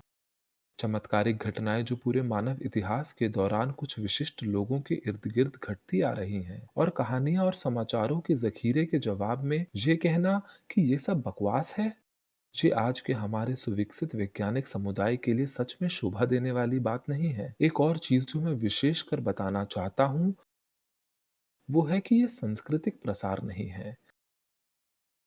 संस्कृत में एक शब्द है विद्या, जिसका अर्थ है ज्ञान। थाई भाषा में शब्द है विचा। संबंधित और आधुनिक अंग्रेजी भाषा का शब्द है वीडियो। और ये सभी शब्द भारतीय यूरोपीय भाषा मूल से आते हैं। मतलब असल में ये सांस्कृतिक रूप से एक जगह से दूसरी जगह प्रसारित हुए। चमत्कारों की खबरें स्थानीय ऑस्ट्रेलियाई लोगों से, नई दुनिया के मूल अमरीकी लोगों से और जहां तहां से आती हैं, और ये सांस्कृतिक प्रसार नहीं है। चमत्कार में विश्वास इसलिए नहीं होता क्योंकि आपके पिता इसमें भरोसा करते थे और उन्हें उनके पिता से ये मिला था, उनको उनके पिता से आदि आदि। चमत्कारों में भरोसा ऐसा भरोसा है जो पृथक रूप से दुनिया के अलग अलग स्थानों पर पनपा। मेरे लिए ये बात एक महत्वपूर्ण आपत्ति को खारिज करती है, वो आपत्ति जो कई संशयवादी वैज्ञानिक को इनकी सच्चाई स्वीकार करने से रोकती है, क्योंकि वे इसे एक सांस्कृतिक प्रसार मानते हैं। उनका मानना है कि लोग ऐसी चीजों में यूं ही भरोसा कर लेते हैं। अगर आप इसलिए किसी चीज पे भरोसा ना करते क्योंकि वो पारंपरिक है, तो फिर कोई भी चीजों पर भरोसा नहीं करेगा। पर इससे ये स्पष्ट नहीं होता कि आखिर कैसे एक ही विश्वास भिन्न संस्कृतियों में पनपा, जिन्हें आपस में संवाद का कोई भी अवसर नहीं मिला। तो भगवान दास शायद हाँ या ना भी अपने गुरु के मस्तिष्क से प्रसारित सूचना को पकड़ पाया हो, जिससे वो चेतना की उस अवस्था को प्राप्त कर सकता था जिसमें चमत्कार घटित हो सकते थे। चमत्कारों में बुद्धघोष आचार्य के अनुसार चूंकि दिमाग में अनंत विस्तार का अनुभव शामिल होता है, और स्नायु विज्ञान के अनुसार ये मस्तिष्क में दाहिने ओर स्थित हिप्पोकैम्पस का मामला है, जिसका अर्थ निकलता है कि हमें दाहिने हिप्पोकैम्पस से व्युत्पन्न सिग्नल का प्रयोग करना चाहिए। और मोटा मोटा ऐसी ही व्यवस्था का प्रयोग हमें भगवान दास पर किया। वे 3 सत्रों से गुजरे शिव उपकरण। ये ऑक्टोपस उपकरण चुंबकीय कुंडलियां युक्त होती है, इसमें केवल 2 थी। हमने इसे उनके दिमाग के दाहिने ओर रखा। एक धनात्मक और एक ऋणात्मक क्षेत्र कुंडलियों से गुजरता है। हमने इसमें हिप्पोकैम्पस से प्राप्त सिग्नल का प्रयोग किया। ये सिग्नल, जिसमें ये बीच की रेखा है और फिर नीचे उतर रहा है, बतलाता है कि सिग्नल पूर्ण रूप से धनात्मक है। अधिकतर स्नायु सिग्नल धनात्मक और ऋणात्मक होते हैं। ये केवल धनात्मक है। इसका तकनीकी नाम दीर्घ अवधि प्रबलीकरण है। मतलब अनुभव के पलों का लंबी अवधि के प्रभाव में बदलना। मतलब ये वो चीज है जिसे हम लंबे समय तक याद रख सकते हैं। इस तरह का सिग्नल तब पैदा होता है जब हिप्पोकैम्पस वर्तमान क्षण के अनुभव को स्मृति में तब्दील कर रहा होता है। और आप देख सकते हैं कि सिग्नल की आकृति बतलाती है कि कैसे क्षेत्र बढ़ता है, चुंबकीय क्षेत्र बढ़ता है और गिरता है समय के साथ। तो ये वो सिग्नल है जिसे हमने भगवान दास के सर के दाहिने तरफ इस्तेमाल किया। पहले 3 स्तरों में उन्होंने पाया कि वे काली के शून्य में थे। मैंने उन्हें कहा कि काली के बारे में मत सोचो। अगर सोचना ही है तो कन्फ्यूशियस, लाओ त्से, जैन गुरुओं के बारे में सोचो, पर काली के बारे में मत सोचो क्योंकि ये वो नहीं है जहां हम जा रहे हैं। इस पर उन्होंने कहा, ओह कोई बात नहीं, मुझे लाओ त्सु पसंद है। बहुत खूब। तो वो बैठे और उन्होंने कहा कि वास्तव में उनका दिमाग कुछ समय के लिए ताओवादी और चीनी तत्वों पर था। ये 1-2 मिनट के समय में ही हो गया था। अब उन्होंने काली की प्रार्थना कही। उन्हें आमतौर पर लगभग 5 मिनट लगते थे अपने साज को बजने के लिए तैयार करने और अपनी रॉ में आने में और फिर काली के उदर में उतर जाने में। इस बार वो 1 या शायद 2 मिनट में ही वहां उतर गए थे। उनके दूसरे स्तर के 2 दिन बाद वे एक कार्यक्रम में थे जहां वे कुछ हिंदू पुजारियों का नेतृत्व कर रहे थे। उन्होंने महसूस किया कि वे शक्तिपात कर सकते थे। लोग आए और उनसे आशीर्वाद देने के लिए कहा। वे अपना हाथ उनके सर पर रखते थे। वे ऐसा एक रिवाज के तौर पर करते थे जैसा कि कैथोलिक पुजारी पुष्टि के लिए करते हैं। वे पुष्टि समारोह में अपना हाथ आपके सर पर रखकर ईश्वर की शक्ति आप में प्रवाहित नहीं कर रहे होते हैं। पुष्टि समारोह कैथोलिकों में वयस्कता की पुष्टि का समारोह है। वे बस सर पर हाथ धर रहे होते हैं और ईश्वर उनके जरिए काम कर रहा होता है। ये चमत्कारों के लिए आम संदर्भ नहीं है, पर भगवान दास इसे अपने संदर्भ में कर रहे थे और उन्होंने पाया कि जब वो ऐसा कर रहा था तो प्रचुर मात्रा में ताप और विद्युतीय झंझनाहट उनके हाथों में उत्पन्न हो रही थी। जिन लोगों को उसने छुआ था वे आनंद से सराबोर हो रहे थे। वे उनके सामने लगभग गिर पड़ते थे। लोगों की बाहें फैल जाती, उनके सर पीछे को झुक जाते। भगवान दास ने पूछा, मैं पकड़ भी बनाकर नहीं रख पाता क्योंकि लोग पीछे को झुक जाते हैं। मैं इसे कैसे संभालूं? मैंने कहा, मैं केवल स्नायु विज्ञान जानता हूँ। रीति रिवाज आपका कार्य क्षेत्र है दोस्त। हम अच्छे दोस्त थे। हम एक दूसरे के साथ काफी अनौपचारिक थे। एक दूसरे का साथ हमें बड़ा अच्छा लगता था। और फिर उन्होंने तीसरा सत्र किया। 2 दिन बाद वो एक हिंदू मंदिर में पूजा कर रहे थे, माँ काली की पूजा। और उन्होंने पाया कि जब पूजा खत्म हुई, जब अंतिम दौर था जिसमें वेदी पर पुष्प चढ़ाने होते हैं, उन्होंने इच्छा की कि जैसे वे लाल गुलाबी सफेद गुलनार के फूल माँ को अर्पित कर रहे हैं, भावपूर्ण सनातनी हिंदू विचार। पृष्ठभूमि में दिखाई गई काली की प्रभावोत्पादक तस्वीर में, जिसमें वो अपने पति शिव के शरीर पर खड़ी है, उनका रंग रिक्तिम या सिंदूरी है। तो उन्होंने सोचा कि कितना बढ़िया हो अगर मुझे रक्तिम रंग के पुष्प मिल जाएं, ताकि मैं माँ को वो फूल अर्पित कर सकूं। और उस क्षण ये विचार बेहद प्रसन्नतादायक बन गया था। रक्तिम लाल गुलनार। और जैसे ही वे माँ को प्रणाम करने के लिए झुके और फिर उठे तो उनके हाथों में एक फूल था, लाल गुलनार।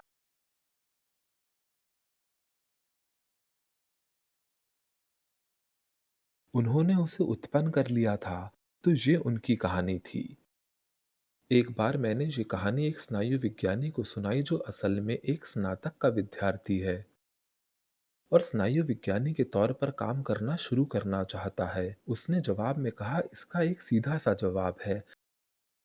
स्नायु विज्ञान में हम हमेशा जटिल प्रश्नों का सीधा साधा स्पष्टीकरण पसंद करते हैं, जिससे मैं सहमत भी हूँ कि भगवान दास भ्रम का शिकार था। ये सही भी हो सकता है। ये एक साधारण बगीचे के प्रकार का भ्रम हो सकता है। अंतर बस इतना कि उन्हें स्पर्श और दृश्य संबंधी दोनों भ्रम एक साथ हों। पर इस तरह हम इस घटना को जांचने और समझने का कारण और औचित्य नजरअंदाज कर देंगे। हम एक खास चीज का परीक्षण कर रहे थे, चमत्कारी गुरु से उनके शिष्य की ओर ऊर्जा का प्रवाह। कि शिष्य गुरु से शून्य अनुभव कराने वाला हिप्पोकैम्पस प्राप्त कर सके, वो इसे ज्यादा तेजी से कर पाए जिससे ये सिर्फ काली न रहकर एक गतिक चीज, एक उपकरण, एक वाहन बन जाए जिसे बाहर लेकर जाया जा सके और कोई विशेष निर्दिष्ट चीज की जा सके। और यदि ये सब इस औचित्य का कारण से नहीं था, यदि इसे चमत्कार कर पाने के लिए नहीं रचा गया था, तब आसान व्याख्या की तरजीह दी जाती। अब ये भी हो सकता है कि ये सब बस एक भ्रम था, और यदि ऐसा है तो हमारे पास कोई दस्तावेज या इतिहास नहीं है जो चमत्कारों की घटना का वर्णन करता है। हमारे पास इतिहास से उदाहरण है जो बतलाते हैं चमत्कारों की घटनाओं को रिपोर्ट करने की प्रत्याशा, और ये भी एक गंभीर कदम है चमत्कारों को वैज्ञानिक दृष्टिकोण से समझाने की दिशा में। मेरे पास बताने के लिए एक कहानी है जो एक अन्य तरह के चमत्कारिक घटना के बारे में है। और जैसा कि हमने ऑक्टोपस और दिमाग के चारों के उद्दीपन के बारे में चर्चा में समझा है, ये संभव है कि एक दिमाग से दूसरे को सूचना प्रसारित की जा सकती है। मेरी एक महिला मित्र थी और वो मुझसे संबंध तोड़ना चाहती थी। क्यों, ये मुझे समझ नहीं आता, पर तोड़ना चाहती थी। तो वो मेरे घर आई और बोली, मैं अब और साथ नहीं रहना चाहती, मैं नहीं चाहती कि मैं तुम्हें नहीं देखना चाहती, मैं किसी और को ढूंढ लूंगी। बाद में पता पड़ा कि उसकी जिंदगी में पहले से कोई था। पर मैं इस बात से नाराज और विचलित था, और मेरी हालत सच में बुरी हो गई थी। जहन में हताशा ही हताशा थी। ये चलता रहा काफी दिनों। और वो भी इससे विचलित थी, कुछ इस वजह से कि वो पूरी तरह आश्वस्त नहीं थी कि ये रिश्ता तोड़ना सही था कि नहीं। और अगर मैं कुछ इस तरह बर्ताव करता कि ठीक है, कोई नहीं, खत्म करते हैं, अलविदा, और इसे दिल पर नहीं लेता, तो ये शायद उसके लिए भी आसान हो जाता। पर ऐसा नहीं हुआ, और वो विचलित थी। फिर कुछ हुआ। हम दोनों की बुरे मिजाज में रह पाने की क्षमता एक साथ खत्म हो गई। और अचानक मैंने उसके सर के चारों ओर एक नीली आभा देखी। मैंने उससे कहा, सुंदर, मैंने अपने जीवन में जितनी भी चीजें देखी है, ये उनमें सबसे सुंदर है। उसने कहा, मैं यही चीज तुम्हारे सर के चारों ओर देख रही हूँ। उसने कहा था, हाँ, ये बेहद सुंदर है, ये तुम ही हो। मैंने कहा, तुम ही हो, मुझे तुम्हारे चारों ओर ओझ दिख रहा है। देखिए, कई बार हम एक दूसरे पर चीजें फेंक देते थे, हमारा रिश्ता कोई बहुत अच्छा नहीं था, पर ये पल एक विरल अनोखा पल था। कुछ ऐसा हुआ, हमारे दिमाग सूचना साझा कर रहे थे। ये एक घटना थी जिसमें शक्ति की भूमिका थी। ये एक तकनीक है जो शिव उपकरण के जैसी ही है, पर उसकी तुलना में काफी साधारण सरल है। और वो महिला जिसने उस सत्र जिसमें उस पर अमेगडेला से प्राप्त ब्रस्ट एक्स सिग्नल का प्रयोग किया गया था, उसने असल में 6 घंटे सत्र में बिताए थे, जिसमें उस महिला ने हर व्यक्ति के चारों ओर ओझ देखा। उस दिन उस महिला के घर लोग आए थे, पर उसने कहा, मैं नहीं कर पाऊंगी। ये लोग आध्यात्मिक चर्चा करने वाला एक समूह थे। मैं आज समूह चर्चा में भाग नहीं ले पाऊंगी, मैं एक अवस्था में हूँ। उन लोगों ने कहा, ठीक है, हम भी इसे इस्तेमाल करके देखते हैं। उन्होंने वैसा ही किया, और हर एक व्यक्ति 20 मिनट के लिए कमरे में गया। हर एक ने सर पर वो उपकरण उसी सिग्नल का प्रयोग करते हुए इस्तेमाल किया, और वे सब उसी चेतनावस्था में चले गए। पर अनजान अनजुड़े लोगों के साथ ये बेहद असंभाव्य है। इस प्रकार की तकनीक में लोगों को काफी अलग अलग अनुभव होते हैं। आपको जो मिला मिला, किसी और को कुछ और मिला तो मिला। आपको भगवान दिख जाए, उन्हें कुछ भी न दिखे। और ये अलग अलग अनुभव होना साधारण बात है। ऐसा होने की ही आशा की जाती है। और जहाँ एक समूह था जिसमें सबको एक ही अनुभव एक के बाद एक हो रहे थे। आध्यात्मिक अनुभवों के इतिहास में मैंने कभी ऐसा नहीं सुना था, और मैंने इस क्षेत्र में बहुत सारी पुस्तकें पढ़ी हैं। आपके और मेरे दोनों के एक समान अवस्था में उतरना, क्योंकि हम दोनों को एक ही गुरु का आशीष प्राप्त है, उदाहरण के लिए कह रहा हूँ, ये सामान्य है। पर आपको कुछ और मिलेगा और मुझे कुछ और। हम सबका बारी बारी एक के बाद एक ही जैसी अवस्था में प्रवेश अनसुना है। क्या हो रहा था? इसका उत्तर मुझे लगता है ये है कि उस महिला का अमिगडेला बेहद सक्रिय था, और इस अनुभव के दौरान उस महिला के दिमाग में काफी कम याददाश्त गतिविधियां हो रही थी, जिससे उसका दिमाग एक संकड़े मार्ग पर था और बाकी सब एक वृहद मार्ग पर थे। और उद्दीपन के द्वारा और उस महिला के संपर्क के जरिए ये संकरा होता गया, जब तक कि वे सब उस महिला के दिमाग द्वारा छोड़े गए सिग्नल या संकेत न पकड़ लें। इस तरह वे सब एक समान अनुभव में उतरे। ये अमिगडेला है, दिमाग का एक हिस्सा जो उस सत्र में प्रयोग में लाया गया था। माफ कीजिए, ये स्पष्ट नहीं दिख रहा है, पर आप नीचे की तरफ 3 काले बिंदु देख सकते हैं। सबसे आगे वाला अमिगडेला है। पता नहीं ये चमक क्यों नहीं रहा। और ये वो सिग्नल है जिसका इस्तेमाल किया गया था। याद है, हिप्पोकैम्पस से प्राप्त सिग्नल जो मध्य रेखा पर काम करता था। ये वही सिग्नल है जिसका इस्तेमाल डॉक्टर परसिंगर ने अपने ईश हेलमेट प्रयोगों में किया था। इसका दूसरा संदर्भ इस समूह का जिसमें सूचना का आदान प्रदान हो रहा है, जहां सिर्फ दिमाग से दिमाग को नहीं बल्कि दिमाग से कई दिमागों को और कहें दिमागों से दिमागों को सूचना प्रेषित हो रही है, वो है वर्जिन मैरी का दिखना, जो कि जब कभी भी होता रहता है।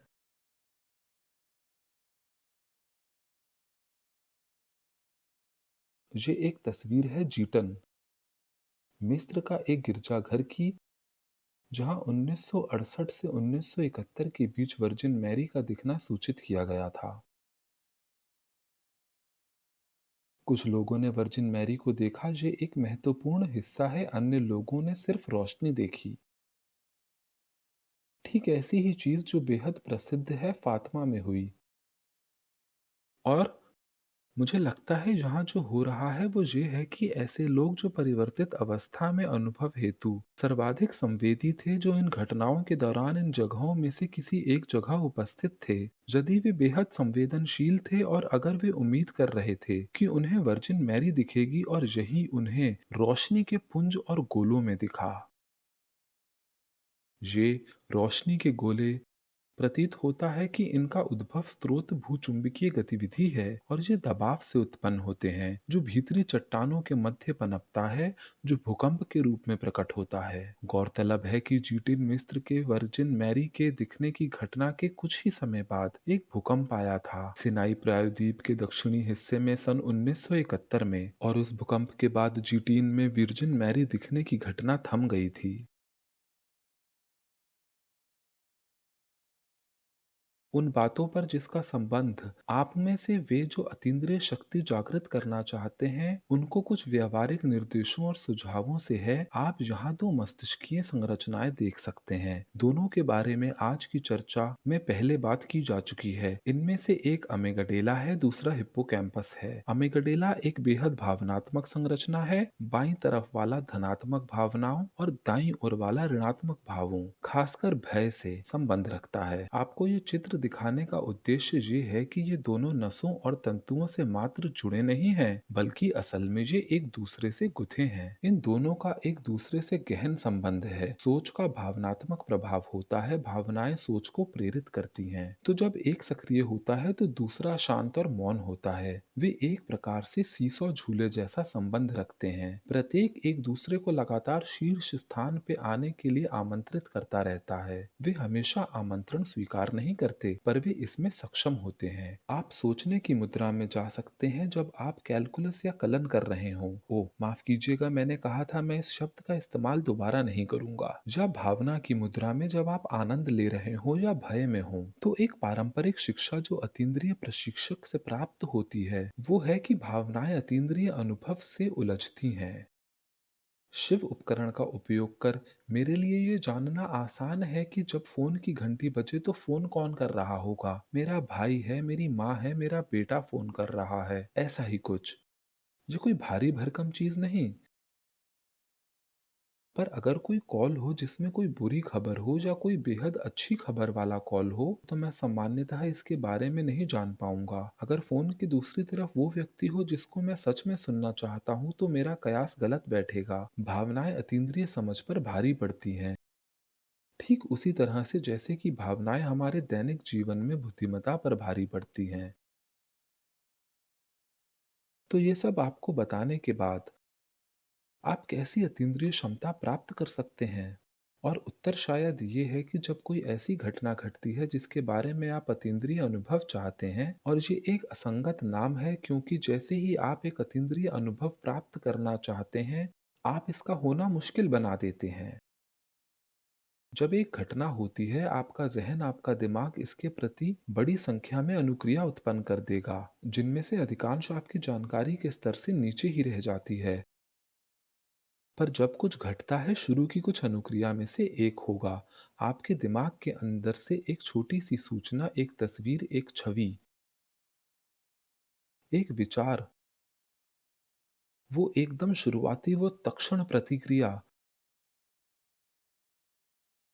जो भी हो वहां अतीन्द्रिय बोध को ढूंढा जाना चाहिए। एक अतीन्द्रिय ज्ञान वाले और बिना ज्ञान वाले व्यक्ति में यही अंतर होता है कि एक अतीन्द्रिय ज्ञान वाला व्यक्ति उस प्रथम प्रतिक्रिया पर ध्यान दे पाता है और जानता है कि वही अतीन्द्रिय अनुभव है। अतीन्द्रिय क्षमता वाला व्यक्ति इस बात में सक्षम होता है कि वो उस पल उस क्षण को विलीन और गुम हो जाने से कुछ समय के लिए रोक लेता है, तो वे पल बजाय 5 मिलीसेकंड में गुम होने के 500 मिलीसेकंड तक रुके रहते हैं। गौरतलब है कि स्नायु विज्ञान के नजरिए से आधा सेकंड एक युग सरीखा होता है, तो वो कारण जिससे ये तस्वीर जहां मेरे पास है वो है कि ये प्रदर्शित करती है कि ये सब कैसे काम करता है, और ये मेरे से जुड़ी एक निजी कहानी भी बतलाती है जहां मैंने सीखा कि अतीन्द्रिय बोध क्या होते हैं। समुराई कला में एक कहावत है कि यदि आप एक उम्दा तलवारबाज बनना चाहते हैं तो आपकी तलवार इस्पात की चकमक टकराने से उत्पन्न चिंगारी की तरह चलनी चाहिए। जब चकमक इस्पात से टकराता है तो चिंगारी पैदा होती है, इसमें कोई समांतराल नहीं होता। जैसे ही चकमक इस्पात पर टकराता है चिंगारी उत्पन्न हो जाती है, ये तत्काल तक्षण होता है और इसमें किसी भी प्रकार का कोई अंतराल नहीं होता। तो किसी घटना के प्रति आपका पहला विचार, आपकी पहली आंतरिक प्रतिक्रिया बिना किसी अंतराल के,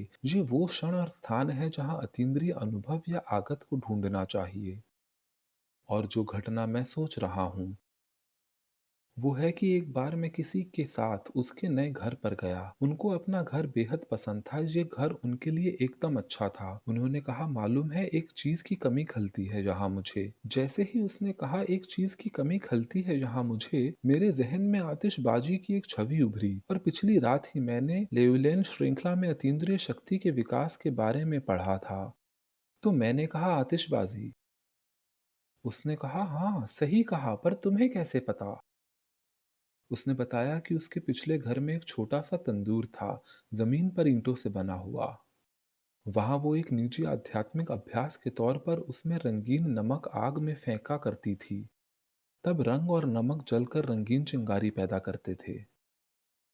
ये एक प्रकार का निजी धार्मिक आभास था जो उसने स्वयं के लिए विकसित किया था, और वो मेरे जवाब से एकदम स्तब्ध थी। तुम्हें कैसे मालूम पड़ा? मैंने बताया कि देखो, तुमने कहा कि मैं कुछ कमी महसूस करती हूँ यहाँ, और मुझे उस क्षण आतिशबाजी की छवि जहन में दिखाई दी, तो मैंने बोल दिया आतिशबाजी। और उस क्षण मैं समझ गया कि अतीन्द्रिय क्षमता कैसे विकसित कर सकते हैं। दायां हिप्पोकैम्पस संज्ञानात्मक प्रतिक्रिया उत्पन्न करता है, अशब्दिक प्रतिक्रिया उत्पन्न करता है, ये भाषाई केंद्र से दूर होता है और बड़ी गति से घटनाओं के प्रति संज्ञानात्मक जवाब तैयार करता है। अमीगडाला अपने भावनात्मक क्रियाकलापों के साथ कुछ सेकंड बाद आता है और हर चीज में रंग देता है। क्या ये फायदेमंद है कि शाप है? क्या ये खतरा है या ये किसी प्रकार से मेरी मदद कर सकता है? इस तरह हम घटनाओं को अपने प्रति उनके प्रभाव के दृष्टिकोण से देखते हैं। इसका मेरे लिए क्या अर्थ है? और अतीन्द्रिय समझ जिस सवाल का उत्तर देती है वो ये है कि न कि इसका मेरे लिए क्या मायना है। जितना जल्दी आप इसे निजी तौर पर लेते हैं उतनी ही तेजी से आप इसकी हवा निकाल देते हैं, इसे फुस कर देते हैं।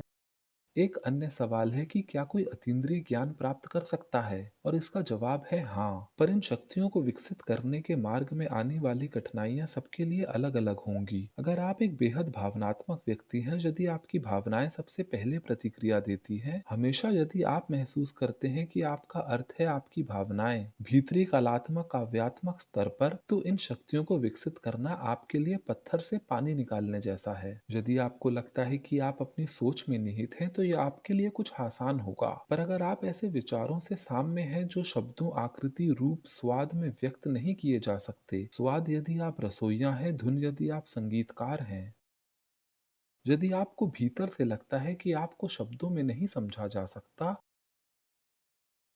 तो आपके लिए ये और आसान होगा।